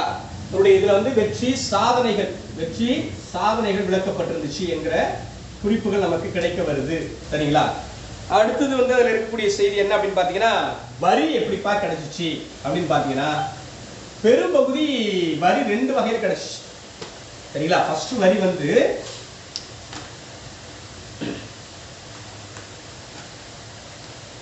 வருமான வரின்னு பொதுவா சொல்லிடுறாங்க. வருமானம் எங்க கிடைக்கக்கூடிய வருமானம், பொதுவாக வணிக வரிகள்லாம் வருது பாத்தீங்களா. வருமான வரி இருந்துச்சு. நிலவரி முக்கியமான வருவாயாக இருந்தது, சரிங்களா. நிலவரி முக்கியமான வருவாயாக இருந்தது. தண்டனை, குற்றம், சரிங்களா, அது என்ன கிடைச்சிருக்கு, வரிகள் கிடைத்திருக்குது என்கிற குறிப்புகள் நமக்கு கிடைக்கும். இதுதான் அடிப்படை வரிகளாக தமிழகத்தில் நிகழ்ந்ததாக சொல்லப்படுது. அந்த வரிகள் கொடுத்தாங்க பாத்தீங்களா, அதுக்கு பேரு இறை என்று அழைக்கப்பட்டது அப்படிங்கிறது முக்கியமான விஷயம். என்ன அழைக்கப்பட்டுச்சு, இறை. வரி கொடுக்கிறது, வரி, இந்த வரி கொடுத்தப்பா அப்படின்னு சொல்லுவான், அப்படி கிடையாது, இறை என்று அழைக்கப்பட்டது. அந்த வரி கொடுக்கிற முறைக்கு பேரு இறை என்று அழைக்கப்பட்டதாக நமக்கு குறிப்புகள் கிடைக்குது. அடுத்தது வந்து நான் ஏற்கனவே சொன்னதுதான், அரசனுடைய முக்கியமான பணிகளாக என்னென்ன இருந்துச்சு. அவர் வந்து இவ்வளவு வந்தாரு, அமர்ந்தாரு, நீதி வழங்கினாரு அப்படிங்கிற ஒரு விஷயம் இருந்துச்சு. ஆனா அரசுடைய மிக முக்கியமான பணிகள் என்னன்னா, ஒண்ணு நாட்டையும் அரசர், சரியா, தொழில்களே அதை சொல்லுவாங்க, அரசர் தொழிலே சொல்லுவாங்க பழைய காலத்துல. அல்லது நம்ம பணிகள்னு சொல்றோம், தொழில்கள் நம்ம போட்டா நல்லா இருக்காது. ஸோ அரசருடைய செயல்கள் அப்படின்னு நம்ம போட்டா இப்போதைக்கு நல்லா இருக்கும். ஏன்னா தொழில்கள் எதுல காட்டப்பட்டிருக்குது, தொல்காப்பியத்தில் காட்டப்பட்டிருக்குது. பட் நீங்க தொழில்கள் எழுதினாலும் செயல்கள் ஞாபகம் வச்சுக்கணும் அப்படிங்கிறது ரொம்ப முக்கியம். ஒண்ணு, நாட்டை பாதுகாத்தல், நாட்டை பாதுகாப்பது. நாட்டை பாதுகாப்பதுங்கிறது மக்களை பாதுகாத்தல், சரிங்களா. மக்களை, நாட்டையும் மக்களையும் பாதுகாப்பது. இரண்டாவது, கல்வி ஊக்குவித்தல் கொடுக்குறாங்க. அது எந்த வகையில் ஊக்குவித்தார்கள் என்று நம்ம சொல்ல முடியாது. பழைய கால சமூகம் ஒரு வித்தியாசமான சமூகமாக இருந்துச்சு. அதெல்லாம் நம்ம இங்கே விவாதிக்கக்கூடிய இடம் இல்லை. கல்வி ஊக்குவிப்புங்கிறது அவர்கிட்ட முக்கியமானதாக இருந்தது அப்படிங்கிற கருத்துக்கள் இருக்குது. சடங்கு முறைகள், வழிபாடு சடங்கு முறைகளை மேற்கொள்வது. சடங்கு முறைகள் எதா இருந்தாலும் சரி, மன்னர்களை வச்சு தான் என்ன பண்ணுவாங்க, சடங்கு முறைகள் நிகழ்த்தப்பட்டுச்சு. 4வது பரிசு பொருள் வழங்குவது. ஒரு பரிசு பொருள் வழங்குவது சரிங்களா. ஒரு வெற்றி பெற்ற ஒரு மாவீரன், ஒரு வீரன், அல்லது ஒரு நாட்டில் ஒரு நல்ல செய்திகளை செய்திருந்தார்கள், அந்த மாதிரி இருந்துச்சுன்னா அவங்களுக்குலாம் என்ன பண்றோம், பரிசுகளை வழங்குவது மரபாக இருந்தது. 5 நம்ம ஏற்கனவே சொல்லிட்டோம். இது 5ஐயும் தெளிவாக எழுதி வச்சுக்கணும். குற்றவாளிகளை தண்டித்தார் அப்படின்னு சொன்னா குற்றவாளிகளை, தவறு செய்தவர்களை தண்டிக்கும் உரிமை. சரியா, தண்டிக்கும் உரிமை யாரிடம் இருந்துச்சு, இவர்களிடம் இருந்தது. இதுதான் அந்த 5 தான் நான் ஏற்கனவே சொன்னேன். தொல்காப்பியர் என்ன சொல்றாரு, ஐவகை மரபின் அரசர் பக்கமும் மரபியல் என்கிற பொருளதிகாரத்துல மரபியல் என்கிற பாடல்ல வரும். சரிங்களா, அறுவகைப்பட்ட பார்ப்பனர் பக்கமும், ஐவகை மரபின் அரசர் பக்கமும், 4 வகை மரபின் வணிகர் பக்கமும் அப்படின்னு ஒரு பாடல் வருது. அதுல நிறைய பாடபேதம் இருக்கு, விவாதம் இருக்குன்னு சொல்லுவாங்க. அது நெட்டு பிளஸ் பிஜிடிஆர்பி படிக்கிறவங்க கொஞ்சம் அப்சர்வ் பண்ணுங்க. ஸோ அவங்களுக்காக சொன்ன விஷயம். டிஎன்பிஎஸ்சி எக்ஸாம்ல இந்த கொஸ்டின்ஸுங்கிறது ரேர். சரிங்களா, ஐவகை மரபின் அரசர் பக்கம் சொல்லுவாங்க. ஸோ இதைத்தான் அவங்க சொல்றாங்க. அரசருடைய தொழில்களாக, செயல்களாக இந்த செய்திகளை கூறுகிறார்கள் என்பதை நல்லா ஞாபகம் வச்சுக்கணும். அடுத்து என்னப்பா, அது அரசவை கூடுது சரிங்களா, எல்லாம் தண்டனை கொடுக்கறது போறது அந்த காட்சிகள் நம்ம பார்க்குறோம். அதை தாண்டி தூதுவர்களை பற்றி நம்ம பார்த்துட்டோம். சரிங்களா, படை ரொம்ப முக்கியமான விஷயம். நம்ம மறந்துட்டோம், மறக்கல, தொடர்ச்சி தான் அது. ஏன்னா தொடர்ச்சியாக சொல்லணுங்கிறதுக்காக கொஞ்சம் நான் எழுதி வச்சிருக்கேன். ஏன்னா நம்ம அடுத்து ஜென்ரலாக பேசிட்டு போயிடக்கூடாது. சப்ஜெக்ட் பாயிண்ட் ஆஃப் வியூவில் நம்ம பேசணும். படை அப்படிங்கிறது வந்து ரொம்ப ரொம்ப ஒரு நாட்டினுடைய மன்னன் இருக்கான அவனுக்கு முதன்மையே படை தான். சரிங்களா, ஸோ வந்து படை என்னென்ன படைகள் இருந்துச்சுன்னா, குதிரை அப்படிங்கிறது நம்ம பகுதிக்குள்ள ரொம்ப ரேர்.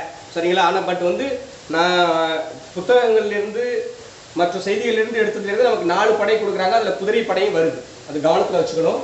ஸோ 1 காலாட்படை, 4 வகை படைகள் இருந்துச்சு. காலாட்படை. 2வது தேர்ப்படை. 3வது குதிரைப்படை. 4வது யானைப்படை. இந்த 4 படைகள் இருந்துச்சு. இந்த படை தலைவர்களை வந்து தானைய தலைவன் இன்னைக்கு சொல்றாங்க பாத்தீங்களா. தானை தலைவன், புரட்சி தலைவன், பொன்மன செம்மல் தான் இன்னைக்கு அரசியல்வாதிகள் சொல்றாங்க பாத்தீங்களா. ஸோ தானை தலைவன் என்ற படை தளபதிகளுக்கு பேர் என்ன, தானைய தலைவன் அப்படின்னு சொல்றோம்ல, தானை தலைவன் என்று அழைக்கப்பட்டார்கள். இப்போ கொஸ்டின்ஸ் என்ன மாதிரி வரும், திடீர்னு படை தலைவர்களுக்கு என்ன பெயர் அப்படின்னா தானை, சேனை, தானைன்னு சொல்றோம் பாத்தீங்களா, தானை தலைவன் என்று அழைக்கப்பட்டார்கள். இது ரொம்ப முக்கியமான விஷயம். 4 வகை படைகள் இருந்துச்சு. ஸோ காலாட்படை இருந்துச்சு, தேர்ப்படை இருந்துச்சு, குதிரைப்படை இருந்துச்சு, அடுத்தது யானைப்படை இருந்த குறிப்புகள் நமக்கு கிடைக்கிறது. சரிங்களா, அதுக்கு படைத்தலைவருக்கு பேர் தானை தலைவன் என்கிற பெயர் இருக்குது. அடுத்த ஆயுதங்கள். சரிங்களா, இதுல இன்னொரு விஷயம் சொல்லணும். இது தொல்காப்பியத்துல ஒரு செய்தி இருக்குதுப்பா, நல்லா கவனிச்சுக்கணும். இந்த படை பொருளை யாருக்கிட்ட கொடுத்துருப்பாங்கன்னா வணிகர்கள் வேளாளர்களிடம் கொடுத்தார்கள் என்கிற குறிப்புகள் இருக்கு. இதுவும் ரிப்பீட் இந்த செய்தி வரும், பட் இந்த இடத்துக்குள்ளேயும் சொல்லணும், ஒரு நினைவூட்டல். சரிங்களா, வணிகரும் வேளாளரும் பெரும் பொருள் படை கருவிகளை அவர்கள் வைத்திருந்தார்கள் என்கிற குறிப்புகள் நமக்கு உண்டு, ஞாபகம் வச்சுக்கணும். சரிங்களா, படை பிரிவு. சரிங்களா, அந்த 4 வகை படை இருந்துச்சு. என்ன சொல்லுவான், கூலியர் படைன்னு ஒரு படை. புறநூல் படத்தை இன்னைக்கெல்லாம் கூலியர்னு சொல்றாங்கல்ல, கூலியர் படை நிறைய படைகள் இருந்திருக்கு. கூலியர் படை ஒரு படை பிரிவு, ஒரு மன்னர்கள் போர் புரியறதுலாம் சாதாரண விஷயம் கிடையாது. போருக்கு போகும் பொழுது அந்த ஒரு ஏரியா போறோம்னா காட்டு பகுதியா இருக்குன்னு வச்சுங்களேன், அந்த காடு அந்த இடத்த வந்து சீர் செஞ்சு சுத்தம் பண்ணிட்டு போவாங்கல்ல. சரிங்களா, சுத்தம் பண்ணிட்டு போவாங்க பாத்தீங்களா, அவர்களுக்கு பேர் கூலியர் படைன்னு சொல்றாங்க.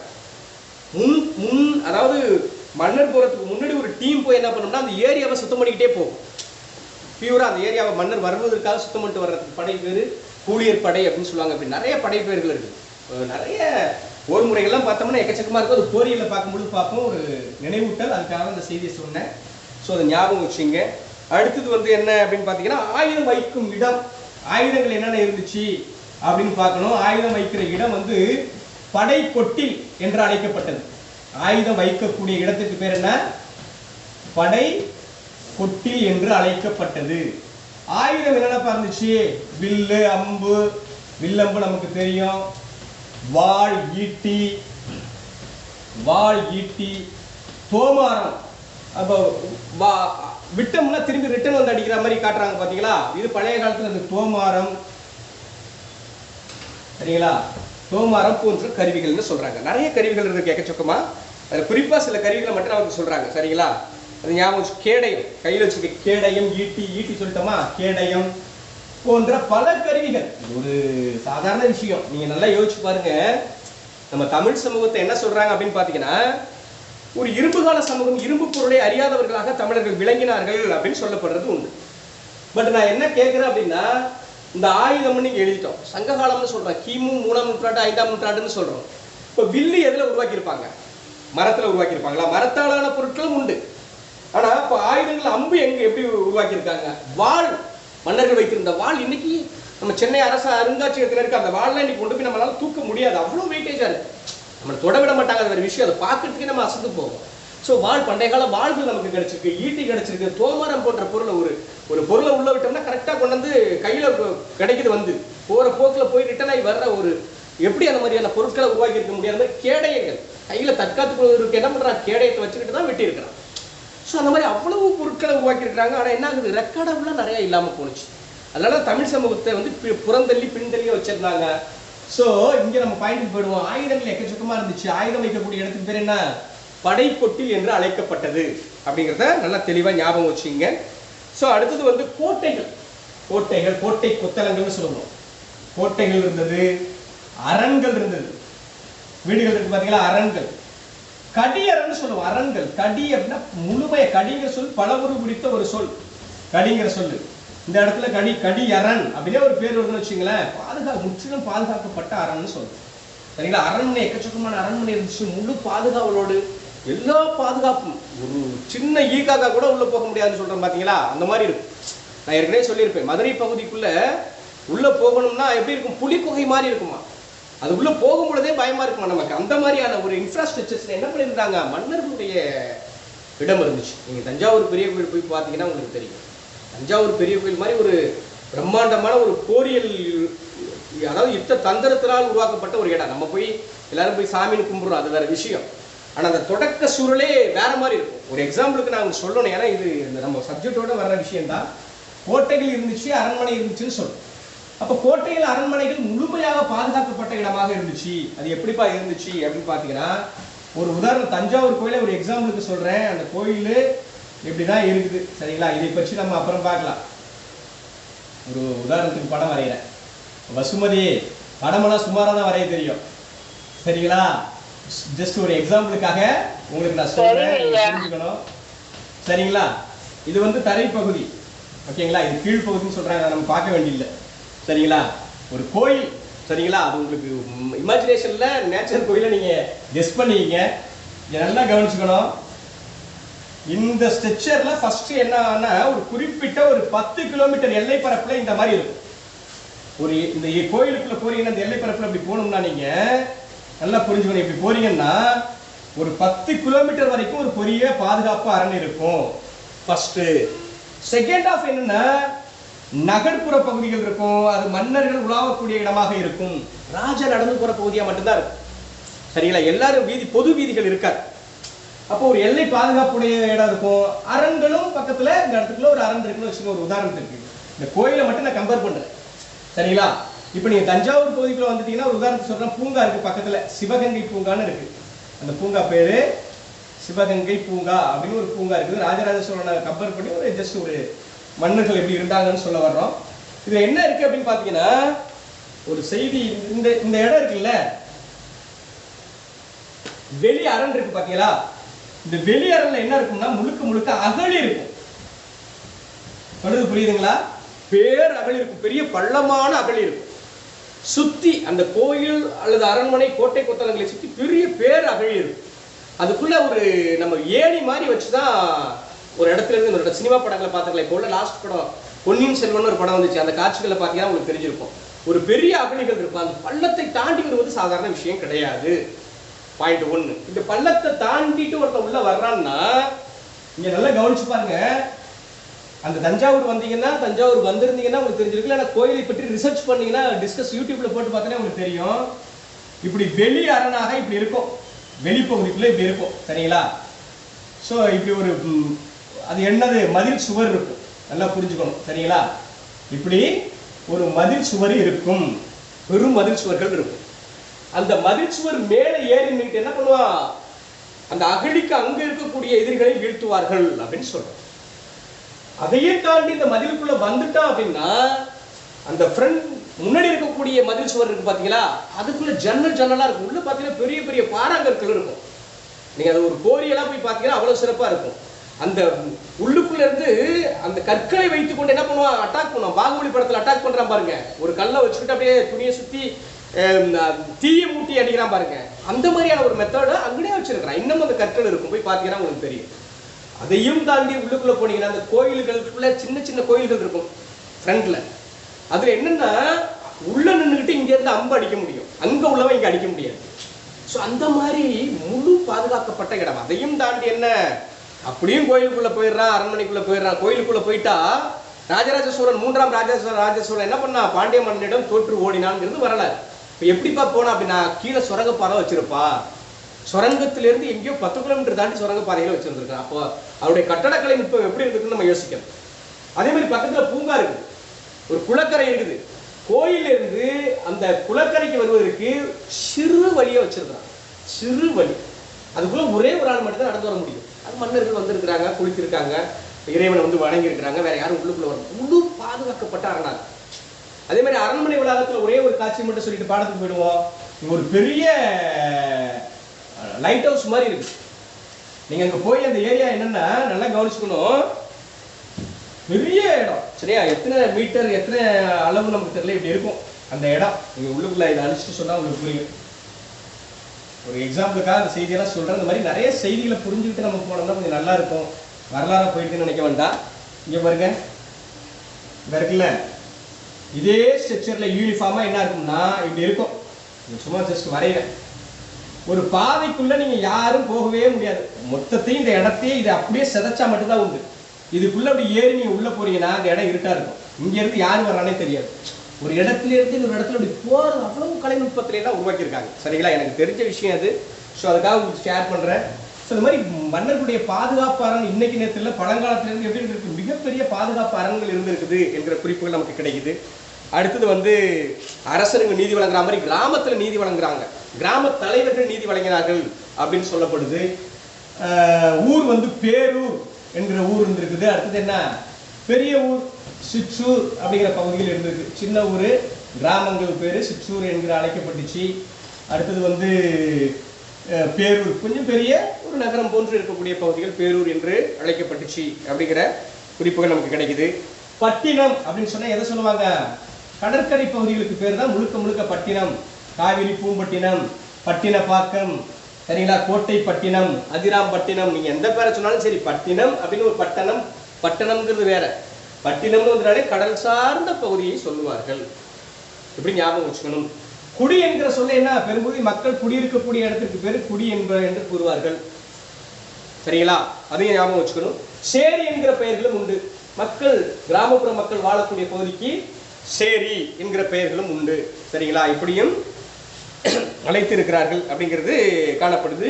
இன்னும் ரொம்ப முக்கியமான பேருப்பா, நல்லா ஞாபகம் வச்சுக்கணும். இதை விட்டுட்டேன், மூதூர்.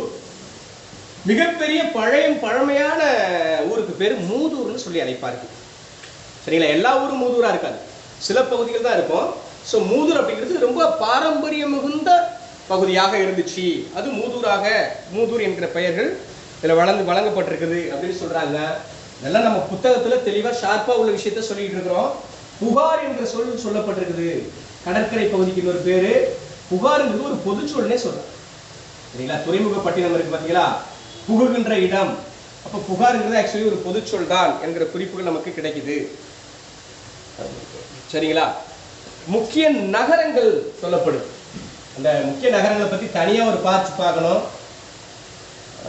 அதையும் பார்த்துக்கலாமா? தொடர்ச்சியாக பார்த்துட்டே போயிடலாம்னு நினைக்கிறேன். ஏன்னா போர் அடிக்கிற மாதிரி இருக்குதுங்களா? கிளாஸஸ் போகுதுங்களா? ஏமா போர் அடிக்கிற மாதிரி இருக்குதா? கிளாஸஸ் எப்படி இருக்குது? வழக்கமாக போகிற மாதிரி தானே இருக்குது. ஏதாவது டிஸ்டர்பாக இருக்காப்பா யாருக்காவது? சரி, நம்ம போகலாம் தானே? சரி, ரைட், ஓகே. இப்போ நகரங்கள் இருந்துச்சு. நகர நிர்மாண கட்டடம், நகரம், நகரங்கள். அப்போ தமிழகத்தில் இருக்கக்கூடிய மிக முக்கியமான நகரங்கள் என்னென்ன நகரங்கள் அப்படிங்கிறத நம்ம பார்த்தே ஆக வேண்டும். சரிங்களா? ஸோ என்னென்ன நகரம் அப்படின்னு பார்த்துடலாமா? புகார். மிக முக்கியமான நகரங்கள் தமிழகத்தில் இருக்கக்கூடிய நகரங்கள் புகார், உறையூர். அடுத்து இந்த வரிசை பிரகாரமே நம்ம எழுதிடுவோம். சரிங்களா? இவங்க என்ன கொடுத்தாங்களோ, கொற்கை மதுரை, கொற்கை கொற்கை வேந்தேன்னு சொல்லுவாங்க, மதுரை. சரிங்களா? மதுரை, முசிறி, முசிறி பட்டினம் சொல்லுவாங்க, முசிறி, வஞ்சி அல்லது கரூர், வஞ்சி அல்லது என்ன பேரு, கரூர் பகுதி தான் வஞ்சி அல்லது கரூர். அடுத்தது வந்து மெயின் ஏரியா காஞ்சி, ரொம்ப ரொம்ப பெரிய ஏரியா. இந்தியாவினுடைய 7வது சிறந்த தலைநகரம்னு காஞ்சி சொல்லுவாங்க. வேற நிறைய காஞ்சிக்குன்னு தனி சிறப்பு இருக்கு. ஒவ்வொரு பகுதிகளுக்கும் தனி சிறப்பு இருக்குது. இந்த பெயர்களை மொத்தமாக எழுதிக்கிறோம். புகார், உறையூர், கொற்கை, மதுரை, முசிறி, வஞ்சி, கரூர், காஞ்சி. தயவுசெய்து நீங்கள் இருக்கிற பர்சன்ஸ் வந்து தயவுசெய்து எழுதி படிங்க. நான் வேகமாக கிளாஸஸ் போனால் கூட சொல்லுங்கள், பொறுமையாக போவோம். ஆனால் விஷயத்தை வந்து கேப்சர் ஜஸ்ட் வந்து அனலைஸ் பண்ணணும்னா நீங்கள் எழுதி ரிட்டனாக எழுதி படிக்கிறது மட்டும்தான். நம்ம மெட்டீரியல் கொடுக்க போகிறோம், அது வேறு விஷயம். கொடுக்காமலாம் இருக்க போகிறதில்ல, கம்பல்சரி கொடுத்துருவோம். பட் வந்து நீங்கள் இப்போவே எழுதி படிக்கும் பொழுது தான் எக்ஸாம் வர்ற நேரத்தில் டிஸ்டர்ப் ஆகிடக்கூடாது. சரிங்களா? மிக பழமையான நகரங்களுள் கீழ்கண்டவற்றுள் யாவைன்னு ஒரு கொஸ்டின்ஸ் கேட்டுருவாங்க. ஸோ இந்த பேசிக்கை புரிஞ்சு வச்சுக்கிட்டா தான் நமக்கு புரியணும். இந்த மாதிரி அடிப்படையான செய்திகள் இது. அதனால் இப்போவே பாடத்துக்கு போகும்பொழுது தான் நாளைக்கு எதை டெப்த்தாக எடுக்கலாம், எதை லிபரலாக எடுக்கலாங்கிற ஒரு கணக்குக்கு போவோம். எக்ஸாம் டயத்தில் நம்ம டென்ஷன் ஆகிட்டு நடந்துட்டோம்னா நம்மளால் ஒன்றுமே, அதை எப்படி சொல்கிறது, ஆத்திரப்பட்டுட்டோம் அல்லது வேறு மாதிரி மூவிங் ஆகிட்டோம் அப்படின்னா ரிலாக்ஸாக படிச்சுட்டே வரும்பொழுது தான் நல்லாயிருக்கும். இல்லை எக்ஸாமுக்கு போகும்போது சந்தோஷமாக போய் எக்ஸாம் எழுதும். இப்போ எல்லாத்தையும் படிச்சிட்டப்பா, இந்தந்த விஷயம் நல்லா தெரிஞ்சிருக்குப்பான்னு போகணும். ஐயா என்ன தான் படித்தோம்னே தெரியலன்னு போயிட்டோம்னா சிக்கலாகிடும். சரிங்களா? ஸோ அதனால் தயவுசெய்து எழுதி படிக்கிற பழக்கத்தை தயவுசெய்து வச்சுங்க, எனக்காக வச்சுக்கோங்க. அதனால் வந்து இந்த பகுதிகள் நகரங்கள் மிகச்சிறந்த நகரங்கள் என்று சொல்லப்பட்டது. சரிங்களா? அப்போ இந்த நகரங்களுடைய சிறப்புகள் என்ன மாதிரி இருந்துச்சு அப்படிங்கிறத நம்ம நல்லாவே புரிஞ்சுக்கணும். நகரத்தினுடைய மிக முக்கியமான சூழல் என்ன? சரியா? வணிகத்தலமாக இருந்தது. வணிக தலம். ஒரு உதாரணத்துக்கு நகர் என்ற சொல்றதா என்ன இருக்குது, நகரம். நகர் plus sum is equal to நகரம் என்று மாறியது. சரிங்களா? ஸோ அப்படின்னு சொன்னா பெரிய இடம்னு அர்த்தம். நகர்வது, ஒரு இடத்திலிருந்து இன்னொரு இடம் நகர்வது. சரியா? நகரிகம் தான், நகர் தான் நகரிகம், நாகரிகம் என்று மாறியதுன்னு சொல்லி தொல்காப்பியர் சொல்கிறார். நான் சொல்லல. சரிங்களா? நகருங்கிற சொல்ல கூட உங்களுக்கு 2 சொல்லு விளக்கி சொன்னா நல்லா இருக்கும். பண்பாடு, நம்ம இவ்வளவு சொன்னோம். இந்த பண்பாடு நாகரிகம் என்கிற சொல்லுக்கு விளக்கம் சொல்லாமல் விட்டுட்டோம். நாகரிகம் ஏற்கனவே சொன்னா இல்லையாமா? இதுக்கு இந்த 2 சொல்லுக்கு விளக்கம் சொல்லியிருக்கானா? இல்லை, சரியா தெரியல, சொல்லல. ஆமா, பண்ணுனா இசைன்னு சொன்ன. Very good, super super. பண்ணுனா இசைன்னு சொன்னோம். பட் பண்பாடு நாகரிகம் இங்கிலீஷ்ல என்ன சொல்லுவாங்க அப்படின்னு பாத்தீங்கன்னா ஜஸ்ட் ஒரே வார்த்தை கல்ச்சர்னு சொல்லிடுறோம். அப்ப அதுக்கு இன்னொரு பேர் என்ன இருக்குன்னா கலாச்சாரம் சொல்றோம். நம்ம தமிழ் சொல் கலாச்சாரம், சாரம், கலாச்சாரம்ங்கிறது நம்ம தமிழ் சொல்ல கிடையாது. சரிங்களா? பிற்காலத்துல வழக்கத்துல வந்திருக்கலாம்.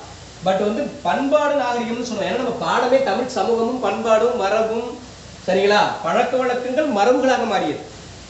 ஸோ அதே போலதான் என்ன சொல்றாங்கன்னா பழக்க வழக்கங்கள். சரிங்களா? பழக்க வழக்கம் என்ன மாறிச்சு, ஒழுங்குமுறைக்கு உட்பட்டு. ஏன்னா பண் அப்படிங்கிற சொல்லுக்கு என்ன இருக்கு, பண்ணுன்னா இசைன்னு சொன்ன, ஒழுங்குன்னு சொன்ன, ஒழுங்குபட செய்யக்கூடிய செயல்பாடு. ஸோ பண்படு அதுவே பண்பாடு என்று மாறியதுன்னு சொல்றாரு. சொல்றது யாரு? தேவநேய பாவாணர். நம்ம பாடத்துல இந்த நியூ சிலபஸ்ல குரூப் 4 குரூப் 2ல வச்சிருக்கான். தேவநேய பாவாணரை பத்தி நிறைய அகர முதலின்னு சொல்லியிருப்பான், நிறைய வேர் சொற்களை பத்தி சொல்லியிருப்பான். அதை வச்சு முழுக்க ஆராய்ச்சி செய்தது யாரு? அகர முதலி திட்டத்தை எடுத்தவர் யாரு அப்படின்னு பாத்தீங்கன்னா தேவநேய பாவாணர். அவர் சொல்ற விஷயம் என்ன சொல்லணும்னா, நம்ம மறைமலை அடிகளை தனித்தமிழ் இயக்கத்தினுடைய தந்தை மறைமலை அடிகளை சொல்லுவோம், பரிதிமார் கலைஞரை சொல்லுவோம். அதுக்கு அடுத்து தமிழை வளர்த்தவர் யார் அப்படின்னு பாத்தீங்கன்னா தேவநேய பாவாணர். அதுக்கு பிறகு வந்தவர் பெருஞ்சித்திரனார். இவங்க 4 பேரை பத்தி கம்பல்சரி 4 வகையா கொஸ்டின்ஸ் வரும். நீங்க எப்பொழுதுமே ஞாபகம் வச்சுக்கணும். மறைமலை அடிகள், பரிதிமார் கலைஞர், தேவநேய பாவாணர், பெருஞ்சித்திரனார் என்கிற பெயர் இல்லாம ஒரு எக்ஸாம் இதுவரைக்கும் இருந்தா வரலாறே இல்லை. அதனால அந்த 4 பேரை பத்தி டெப்தா புரிஞ்சு வச்சுக்கணும். சரிங்களா? எனக்கு திடீர்னு ஞாபகம் வரும்போது உங்களுக்கு நான் சொல்லிட்டு வரேன் ஜெனரல் வெவ்வேறு செய்திகளை அதை ஞாபகம் வச்சுக்கணும். இப்ப பண்படு அப்படிங்கிறத பண்பாடு என்கிறது மாறுனுச்சு. இது அகவொழுக்கம் என்று குறிப்பிடுகிறார். இல்ல ரொம்ப டெப்தான விஷயம், பட் தெரிஞ்சுக்கணும், ரொம்ப முக்கியமான விஷயம். நகர், நகரியம், அதுதான் நகரிகம், நாகரிகம் என்று மாறியதுன்னு சொல்றார். சரிங்களா? என்னது? நகர், நகரிகம், நகரியம், நகரிகம், அது நாகரிகம் என்று மாறியது. இது புற ஒழுக்கம் என்று குறிப்பிடுகிறார்.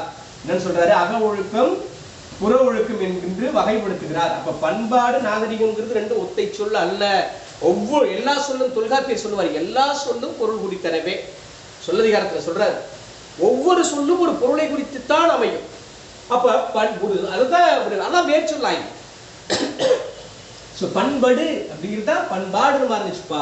அது அகம் சார்ந்த வாழ்க்கை, காதல் வாழ்க்கை, கற்பு வாழ்க்கை, திருமணம் சார்ந்த வாழ்வியல், திருமணத்துக்கு பின்னரான வாழ்வியல், ஆணினுடைய அக ஒழுக்கம் என்ன, பெண்ணினுடைய அக ஒழுக்கம் என்ன, அகம் சார்ந்த உள்ளத்து நிகழக்கூடிய ஒழுக்கம். சரிங்களா? உள்ளத்தில் நிகழக்கூடிய இயக்க போக்குகள், அதை பண்பாடு என்று அழைப்போம்.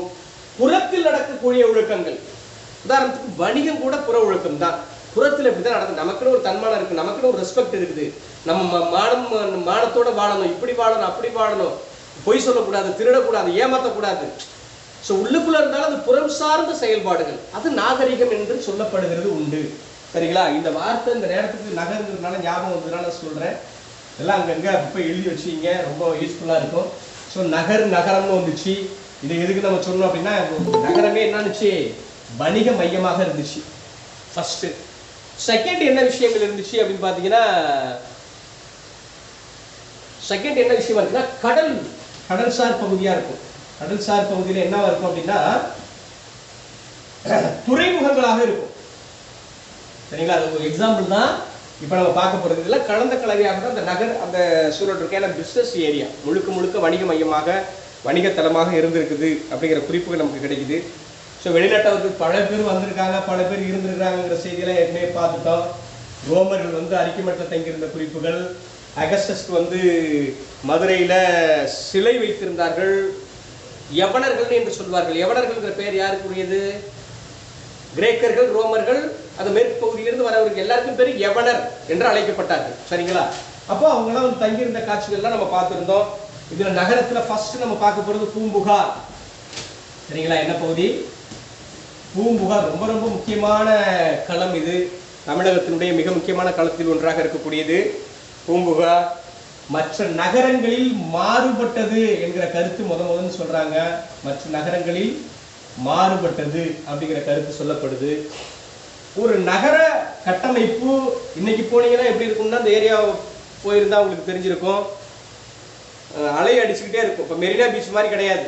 சரிங்களா? மெரினா பீச்னா அந்த அழகா அலை அடிக்குது, மக்கள்லாம் போறாங்க, கூடுறாங்க, வர்றாங்க, அந்த மாதிரி காட்சிகள்லாம் அங்கே இருக்காது. ஃபுல்லா கற்கள், ஏகப்பட்ட கற்கள் அடுக்கி வச்சிருப்பாங்க. இன்னைக்கு அப்டேட்ல இருக்கக்கூடிய செய்தியை சொல்றேன். கிட்டத்தட்ட அந்த நகரமே நீரில் மூழ்கி இருக்கிறது என்பதுதான் வரலாறு. அப்ப அலை அடிச்சு என்ன ஆகுதுன்னா, வேகமா அடிச்சு கரையெல்லாம் கரைக்கிறதுனால பெரிய பெரிய பாறாங்கற்கள், எண்ணூர்ல இருக்கும், அது மாதிரி சில இடங்கள்ல இருக்கும். எண்ணூர் அணுமின் நிலையம், எண்ணூர் வடபகுதிக்குள்ள, எண்ணூர் போன்ற பகுதிகளில் அந்த மாதிரி பெரிய பெரிய பாறங்களை போட்டு அடுக்கி வச்சிருப்பாங்க. தண்ணி வெளியில மக்கள் பாதிப்படையாத அளவுக்கு என்ன பண்ணுவாங்க, கற்களை ஏற்றி வச்சது மாதிரி பூம்புகார் பகுதிக்குள்ள இப்ப கற்களை ஏற்றி வச்சிருப்பாங்க. ஏன்னா அந்த கல்லு மேல தாவி அடிக்கும் தண்ணி. அங்கே ஜஸ்ட் போய் நின்று பார்க்கலாமே ஒழிய அந்த காலை கூட வச்சு நினைக்க முடியாது. அப்படி இருக்கக்கூடிய பகுதியாக இன்னைக்கு இந்த பூம்புகார் இருக்குது. ஆனா இது மிகப்பெரிய நகர நாகரிகமாக விளங்கி இருக்குது அப்படிங்கிறது ரொம்ப முக்கியமான விஷயம். எல்லா பேரழிவுக்கு உள்ளாக்கப்பட்டிருக்குது. நகர நாகரிகமாக இருந்துச்சு, மற்ற நகர நாகரிகத்திலிருந்து மாறுபட்டு இருந்துச்சுன்னு சொல்றாங்க. வீடுகள் ஒழுங்கு முறையிலும் வீடுகள் ஒழுங்கு முறையில் இருந்துச்சு, ஒழுங்கு முறையில் வீடுகள் இருந்திருக்குது, அகன்ற தெருக்கள் இருந்திருக்குது. அகன்ற தெரு சும்மா சின்ன சின்ன இந்த சாதாரணமாக நம்ம போகிறோம், எல்லாம் நம்ம மக்கள் குப்பத்து மக்கள் தான், நம்ம மக்கள்லாம் வாழக்கூடிய சூழல். நான் தவறாக சொல்கிறேன், தப்பாக நினச்சிடக்கூடாது. அவங்க எப்படி வாழ்கிறாங்கிறத நம்ம பார்க்குறோம். நம்ம மக்கள் தான் சின்ன இடமா இருக்கும், அதுக்குள்ளே எல்லாத்தையும் போட்டுக்கிட்டு நம்ம பண்ணுறது எவ்வளோ கஷ்டப்படுறோம்னு நமக்கு தெரியும். ஆனால் பழைய காலத்தில் அவன் என்ன பண்ணுறான், ஒரு கட்டமைப்பை உருவாக்குறான். வீடெல்லாம் ஒழுங்குமுறை அப்படியே சீராக இருக்கக்கூடிய வீடு 2000 ஆண்டுகளுக்கு முன்னாடி இருந்திருக்குது. அகன்ற தெருக்கள், நல்ல ஒரு பெரிய வாகனங்கள் வந்து போகிற அளவுக்கு அன்னைக்கு அகன்ற தெருக்கள் இருந்திருக்குது. சரிங்களா? அடுத்தது வந்து என்ன ரொம்ப முக்கியமான விஷயம் அப்படின்னு பார்த்தீங்கன்னா, கப்பல் கட்டுமிடமாகவும் செப்பனிடும் இடமாகவும் இருந்திருக்கிறது. என்னவா இருந்திருக்குது? கப்பல் வந்து போவதற்குரிய இடமாகவும் இருந்திருக்குது, கப்பலை செப்பனிடுகிற பகுதியாக இருந்திருக்குது. சரியா? கப்பல், அப்ப கப்பல் தளம் இருந்திருக்குது, நிறுத்துவதற்குரிய இடம் இருந்திருக்குது, நிறுத்துதல், செப்பனிடுதல். சரிங்களா? செப்பனிடம், செப்பனிடுதல், செப்பனிடும் இடமாகவும் இருந்திருக்குது. அப்ப என்ன கான்செப்ட் அப்படின்னு பாத்தீங்கன்னா, கப்பல் நிற்கக்கூடிய தளம் 1.1 வந்து நிறுத்தக்கூடிய இடம். ரொம்ப லாங் டிரைவிங் வர்றாங்க, ஒரு உதாரணத்துக்கு வந்து காற்று அடிக்கிற திசையை நோக்கி தான் வருவான். தென்மேற்கு காற்று அடிக்குது அரபிக்கடல்ல இருந்து, அப்படியே வர்றாள் எங்க வரணும், தென்னக பகுதிக்குள்ள தமிழகத்துல வந்து சேரணும், மறுபடியும் ரிட்டர்ன் அடிக்கும் போது தான் போகணும். அப்ப எந்தெந்த இடத்துல வந்து போக முடியும்? கொற்கையில வந்து நிற்க முடியும், அடுத்தது முசிறில நிற்க முடியும், இல்லைன்னா பூம்புகார்ல தான் வந்து நிற்க முடியும். இப்படி இருந்திருக்குது வரலாறு. ஸோ அதை செப்பனிடுதல், திடீர்னு காற்றுல மழையில அடிச்சு ஏதாவது ஒரு பாதிப்பாகுது அப்படின்னா அதை சீர் செய்யக்கூடிய இடமாகவும் அது இருந்திருக்குது அப்படிங்கிற குறிப்புகள் நமக்கு கிடைக்குது. சரிங்களா? கிட்டத்தட்ட பொது ஆண்டு 2ஆம் நூற்றாண்டு வரை இந்த பகுதி சிறப்புற்று இருந்தது என்கிற குறிப்புகள் காணப்படுது. இது ரொம்ப முக்கியமான 2ஆம் நூற்றாண்டு வரை, அதுக்கு பிறகுதான் சிதைஞ்சிருக்குது. சரிங்களா? இது என்ன காரணம் அப்படின்னா, கடல் கோள்களாலும், அது இப்போ எப்படி சுனாமி வந்துச்சு அது மாதிரி கடல் கோள்களாலும், அடுத்தது வந்து கடல் சீற்றங்களால் மிகுதியாக அழிந்ததுன்னு தான் சொல்றாங்க. சரிங்களா? கடல் சீற்றங்களால் மிகுதியாக அழிந்திருக்க வாய்ப்புகள் மிகுதி உண்டு அப்படின்னு சொல்றாங்க. சரிங்களா? இங்க இருக்கக்கூடிய செய்தியில ரொம்ப முக்கியமான ஒரு செய்தி, இந்த ஒரே ஒரு கடந்தது கிடக்கட்டும். சரி, கவனிச்சுங்கப்பா. பூம்புகார் நகர கட்டமைப்பை பொறுத்தளவு ஒரு முக்கியமான விஷயம், கிரஹாம் ஹன்ஹெர்க் அப்படின்னு ஒரு ஆளு, நல்லா அந்த பேரை நீங்க எழுதி வச்சுக்கணும். கிரஹாம் பெல் அப்படின்னு சொல்லுவோம்ல, அலெக்சாண்டர் கிரஹாம் பெல்னு சொல்றோம்ல, அது போல கிரஹாம் கன் சொல்றோம்ல, ஹன்ஹெர்க், அந்த பேர் எழுதிங்க. கிரஹாம் ஹன்ஹெர்க், கிரஹாம் ஹன்ஹெர்க் என்று சொல்லக்கூடிய ஜெர்மனியை சேர்ந்த ஆழ்கடல் ஆராய்ச்சியாளர், ஜெர்மனியை சேர்ந்த ஆழ்கடல் ஆராய்ச்சியாளர் அவர். சரிங்களா? ஸோ இவர் ஒரு பெரிய ஆராய்ச்சியை வந்து பூம்புகாரை பற்றி சொன்னார்.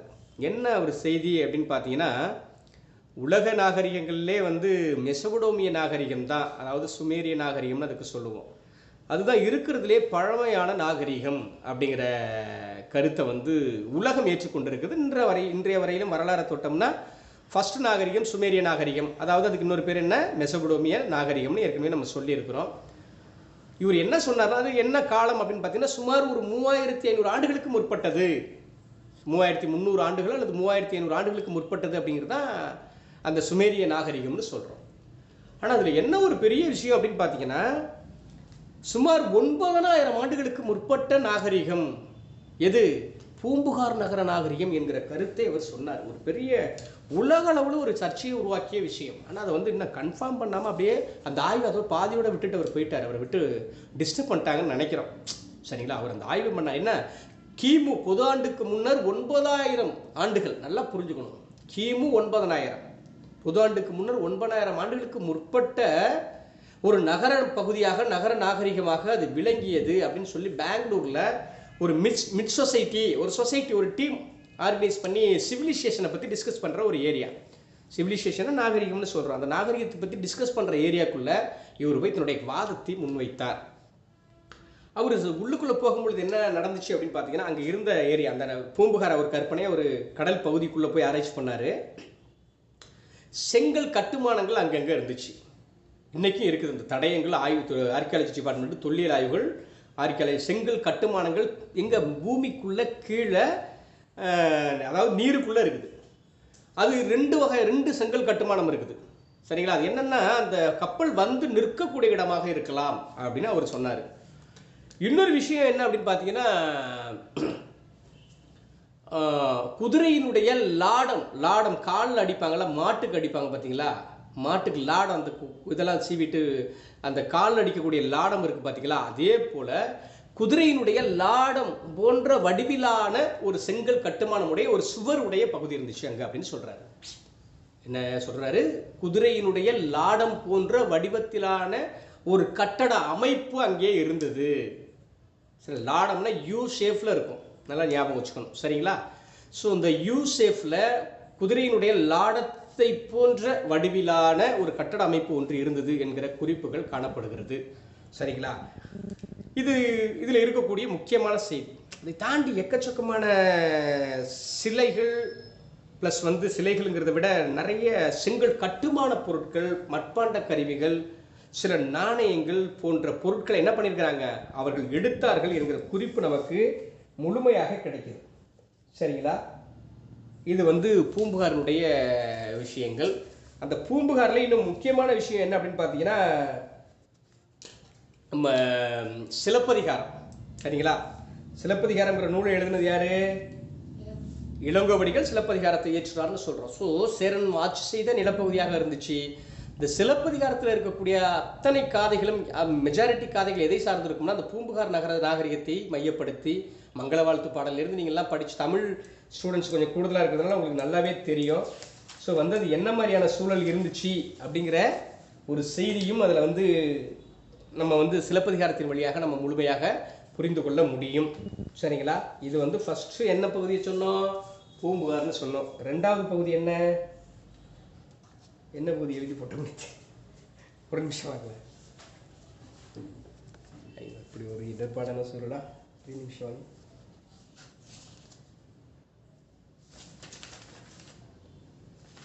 பூம்புகார் இருக்கா, வணிகம் இருந்துச்சு. அடுத்தது மதுரை. சரி, மதுரைக்கு அடுத்தது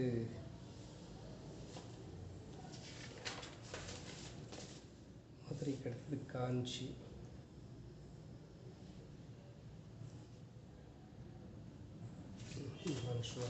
ஒரு நிமிஷம். சரி, இதோட முடிச்சுக்கோ, காஞ்சியோட முடிச்சுக்கோ. சரிங்களா? இது 2 நகரம் சொல்லிட்டு முடிச்சுக்கோ. ஸோ அடுத்த பகுதி எது சொல்கிறாங்க அப்படின்னா மதுரை. ஒரு உதாரணத்துக்கு நம்ம வச்சுக்க வேண்டியதா. எப்படி பூம்புகாரை பற்றி குறிக்கக்கூடிய நூல் சிலப்பதிகாரம் சொல்கிறோமோ அது மாதிரி மதுரையை பற்றி முழு வரலாறையும் மதுரை காஞ்சி என்று சொல்லக்கூடிய பாண்டிய நெடுஞ்செழியனை பற்றி பாடிய, நம்ம ஏற்கனவே பார்த்தோம் அந்த செய்தியை. ஸோ பாண்டிய நெடுஞ்செழியனை பற்றி பாடிய அந்த மதுரை காஞ்சி மதுரையினுடைய மொத்த சிறப்பையும் சொல்லுது. வணிக சிறப்பு, எக்கச்சக்கமான வணிக தளம் இருந்ததுன்னு சொல்கிறேன். நான் ஏற்கனவே சொன்னேன் உங்கள்கிட்ட, கொடிகள் இருக்குல்ல, அந்த கொடிகள் பறக்கிறத வச்சு இது இன்னென்ன கடைகள் என்று சொன்னார்கள். அதை விட தாண்டி இன்னொரு விஷயம் இருந்துச்சு. அந்த கொடியை வச்சு நம்ம போய் சொன்னாங்க. நாளங்காடி அல்லங்காடின்னு என்று 2 வகையான அங்காடிகள் இருந்துச்சுன்னு சொல்கிறாங்க. நாளங்காடினா என்ன? நம்ம பட்டினப்பாலை சொல்ல மறந்துட்டேன். நம்ம பூம்புகாரை கம்பேர் பண்ணும்பொழுது சிலப்பதிகாரத்தையும் பார்க்கணும். அடுத்தது பட்டினப்பாலை. சரிங்களா? கரிகால் பெருவாளர்த்தானை பற்றி பாடிய பட்டினப்பாளையங்கிறது அந்த வணிக சிறப்பையும் சொல்லியிருக்கு. அதையும் நம்ம முன்னாடி உள்ள புகார் நகரத்தில் கம்பேர் பண்ணிக்கணும். இப்போ அடுத்தது மதுரை காஞ்சி மெயின்.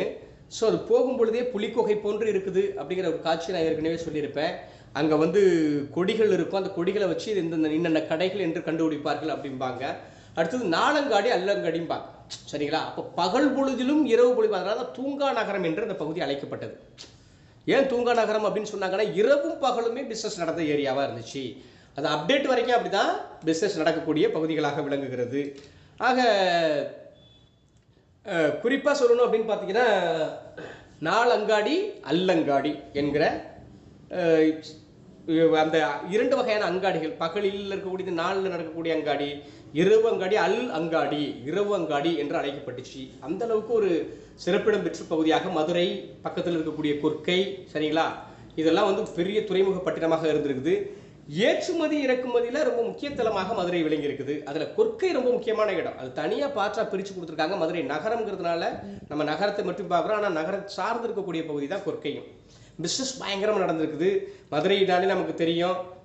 இன்னைக்கு சொல்லணும்னா மல்லிகை தான் அப்படின்னு சொல்கிறோம். இன்றைக்கும் அது மாதிரி சேல்ஸ் உண்டு, பிஸ்னஸ் பயங்கரமாக நடக்கக்கூடிய பகுதிகள் உண்டு. அன்னைக்கு முத்துக்குளித்தல் கடல் சார்ந்த பகுதியாக இருந்திருக்கும். அங்கே என்ன நடந்திருக்கு? முத்துக்குளித்தல் சிறப்பிடம் பெற்ற ஒரு சூழலை நம்ம பார்க்க முடியுது. கிட்டத்தட்ட ரோம் நாடு, கிரேக்க நாடு, நம்ம ஏற்கனவே தொல்லியல் சான்றுகள், பல இலக்கிய சான்றுகளை சொல்லியிருக்கிறோம், சரிங்களா. அந்த ஏற்றுமதி இறக்குமதி மிகுதியாக நடந்திருக்குது. இதெல்லாம் வந்து ரொம்ப முக்கியமான ஏரியாவாக என்ன இருந்திருக்குது? மதுரை என்கிற பகுதி இருந்திருக்குது. அடுத்து 3rd ஸ்டேஜ், இதோட ஃபைனல் ஸ்டேஜாக முடிச்சுக்கலாம். 3rd வந்து காஞ்சி நகரம். காஞ்சி அப்படிங்கிறது வந்து கோயில்களுக்கே மிக சிறப்பு பெற்ற இடமாக இருக்குது. இந்தியாவில் 7வது சிறந்த தலைநகராக அது வந்து பாதிக்கப்பட்டுச்சு, சொல்லப்பட்டுச்சு, சரியா. காஞ்சி அப்படின்னு சொன்னாலே அது நிலையாமை அப்படின்னு நம்ம சொல்லுவோம். அங்கே புத்த சிசுக்கள் வந்திருக்காங்க. இன்னும் சொல்லணும்னா யுவான் சுவாங் அங்கே வந்தார். சீன பயணி யுவான் சுவாங் அங்கே வருகை தந்தார். நாலந்தா பல்கலைக்கழகம் தோன்றிய இடமாக நம்ம அந்த பகுதியில் படித்தவர் இங்கே வந்து காஞ்சி நகரத்தில் வந்து எப்படி நாலந்தா பல்கலைக்கழகம் மிக பழமையான பல்கலைக்கழகம்.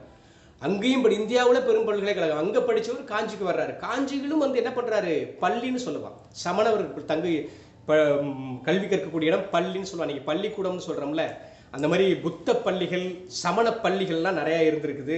அந்த குறிப்புகள் நமக்கு நிறைய கிடைக்குது. யுவான் சுவாங் வந்ததுங்கிறது ரொம்ப முக்கியமான விஷயம். அடுத்தது வந்து கோயில்களின் நகரம் கும்பகோணம்னு சொல்கிறது மாதிரி கோயில்களுடைய நகரமாக இருந்திருக்குது. மத கருத்துக்கள் எக்கச்சக்கமாக நினைவிருக்குது. ஒரு உதாரணத்துக்கு வந்து மணிமேகலை என்ன பண்ணியிருக்காங்க? அந்த மணிமேகலை கதையினுடைய கடைசி கான்செப்ட் அதுதான். அறச்சாலைகளை, சிறைச்சாலைகள் எல்லாம் மணிமேகலை அரைச்சாலையாக ஆக்கிவிட்டு கடைசியில் எங்கே வர்றாங்க அப்படின்னு பார்த்தா காஞ்சிபுரத்திற்கு வந்து தஞ்சமடைந்தார் அப்படிங்கிற கருத்தில் தான் சொல்லப்படுது. ஸோ அந்தளவுக்கு காஞ்சி இன்னைக்கும் வந்து கோயில்கள் வந்து சிறப்பிடம் பெற்ற கோயில்களாக இருக்குது. கைலாசநாதர் கோயிலாக இருக்கட்டும், வைகுண்ட பெருமாள் கோயிலாக ரொம்ப சிறப்பான கோயில்கள். அதெல்லாம் நுண்ணிய மணற்கற்களால் கட்டப்பட்ட கோயில்கள், தனி கற்களால் கட்டப்பட்ட கோயில்கள் எக்கச்சக்கமாக இருக்கும். காஞ்சியை பற்றி சொல்லவே வேண்டாம். ஸோ மதங்கள் சைவம், வைணவம், சமணம், பௌத்தம் ஆகிய 4 மதங்களும் வேரூன்றிய ஒரு நிலப்பகுதியாக அது இருந்திருக்குது. ஒரு கல்விக்கு சிறந்த பகுதியாக காஞ்சி காணப்பட்டிருக்குது, சரியா. கல்வியில் சிறந்த பகுதியாக காஞ்சி காணப்பட்டிருக்குது அப்படிங்கிறது ரொம்ப முக்கியமான செய்தி. ஒரே நிமிஷம் காட்டு.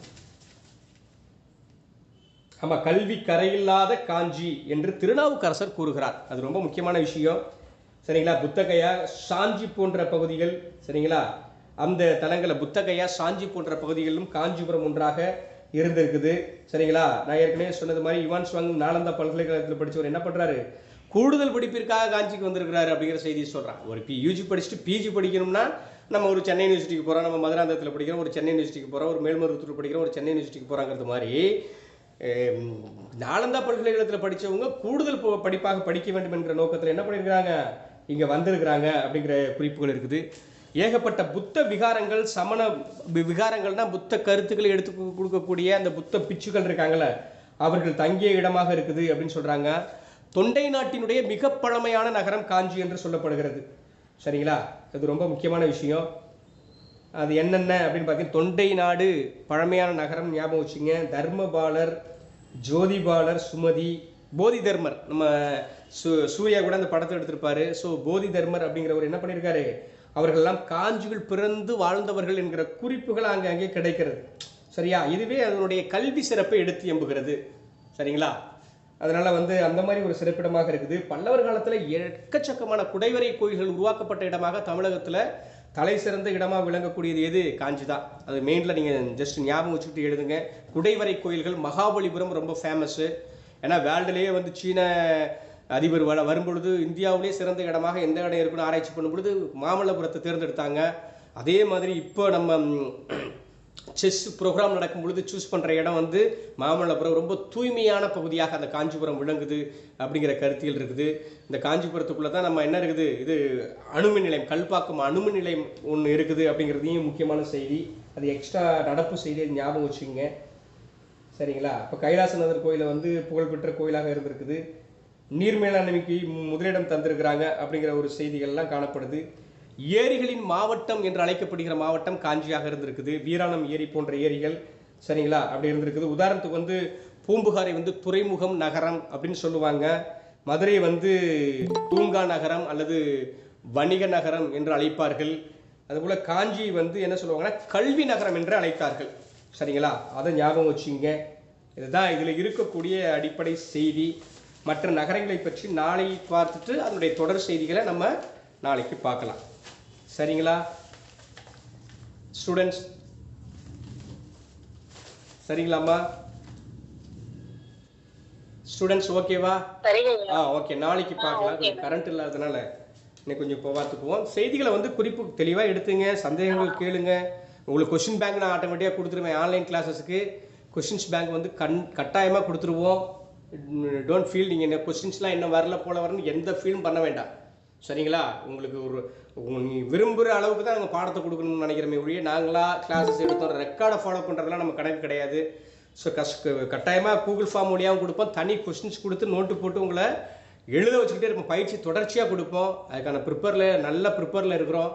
நல்ல சக்ஸஸ் ஆகும். சரிங்களா, எதை பற்றியும் ஃபீல் பண்ணாதீங்க. வெற்றி ஆகணுங்கிற ஒரு எண்ண ஓட்டம் மட்டும் உங்கள்கிட்ட இருக்கணும். ஓகேவா? வேறு இதான் விதி அப்படின்னு முடிவெடுத்துடணும். வாழ்வா சாவாங்கிற மாதிரி நம்ம முடிவெடுத்து படித்தா மட்டும்தான் படிக்க முடியும். அதை வந்து நீங்கள் தீர்மானகரமாக உறுதியாக எடுத்துக்கிட்டு நம்ம வந்து படிக்கணும். ஏதோ படித்தோம், எல்லாரும் படிக்கிற மாதிரி படித்தோம் அப்படின்னு நினைக்கக்கூடாது. ரெண்டாவது, நமக்கு எதுவும் தெரியலைன்னு ஃபீல் பண்ணக்கூடாது. நல்லா தெரிஞ்சதை விட தெரியாமல் இருக்கிறது ரொம்ப புதுசாக நீ கற்றுக்கிற. எழுதப்படாத காகிதத்தில் எழுதுனா தான் நல்லாயிருக்கும். எழுதப்பட்ட காகிதத்தில் கிறுக்கல் தான் விடும். ஸோ அதனால் பயம் இல்லாமல் டே பை டே இன்றைக்கி நம்ம என்ன கற்றுக்கிட்டோம், இன்றைக்கி நம்ம என்ன படித்தோம், படித்ததில் என்னென்ன புரிஞ்சுக்கிட்டோம், என்னென்ன புரிஞ்சுக்கல அப்படிங்கிறத நைட்டில் நீங்கள் தூங்குறதுக்கு முன்னாடி ஜஸ்ட் ஒரு இமேஜினேஷன் பண்ணிவிட்டு நல்ல விதமாக நிம்மதியாக தூங்குங்க. 3 வேளை நல்லா சாப்பிடுங்க, நல்லா தூங்குங்க. அப்போ தான் உடம்பு நல்லாயிருக்கும், மனசும் ஆரோக்கியமாக இருக்கும், எக்ஸாமும் நல்ல விதமாக எழுத முடியும். சரிங்களா? சரி, okay, bye. Okay, thank you. Thank you sir. Thank you.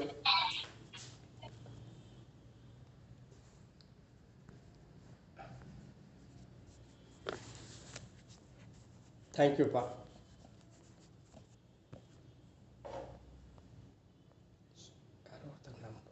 Thank you.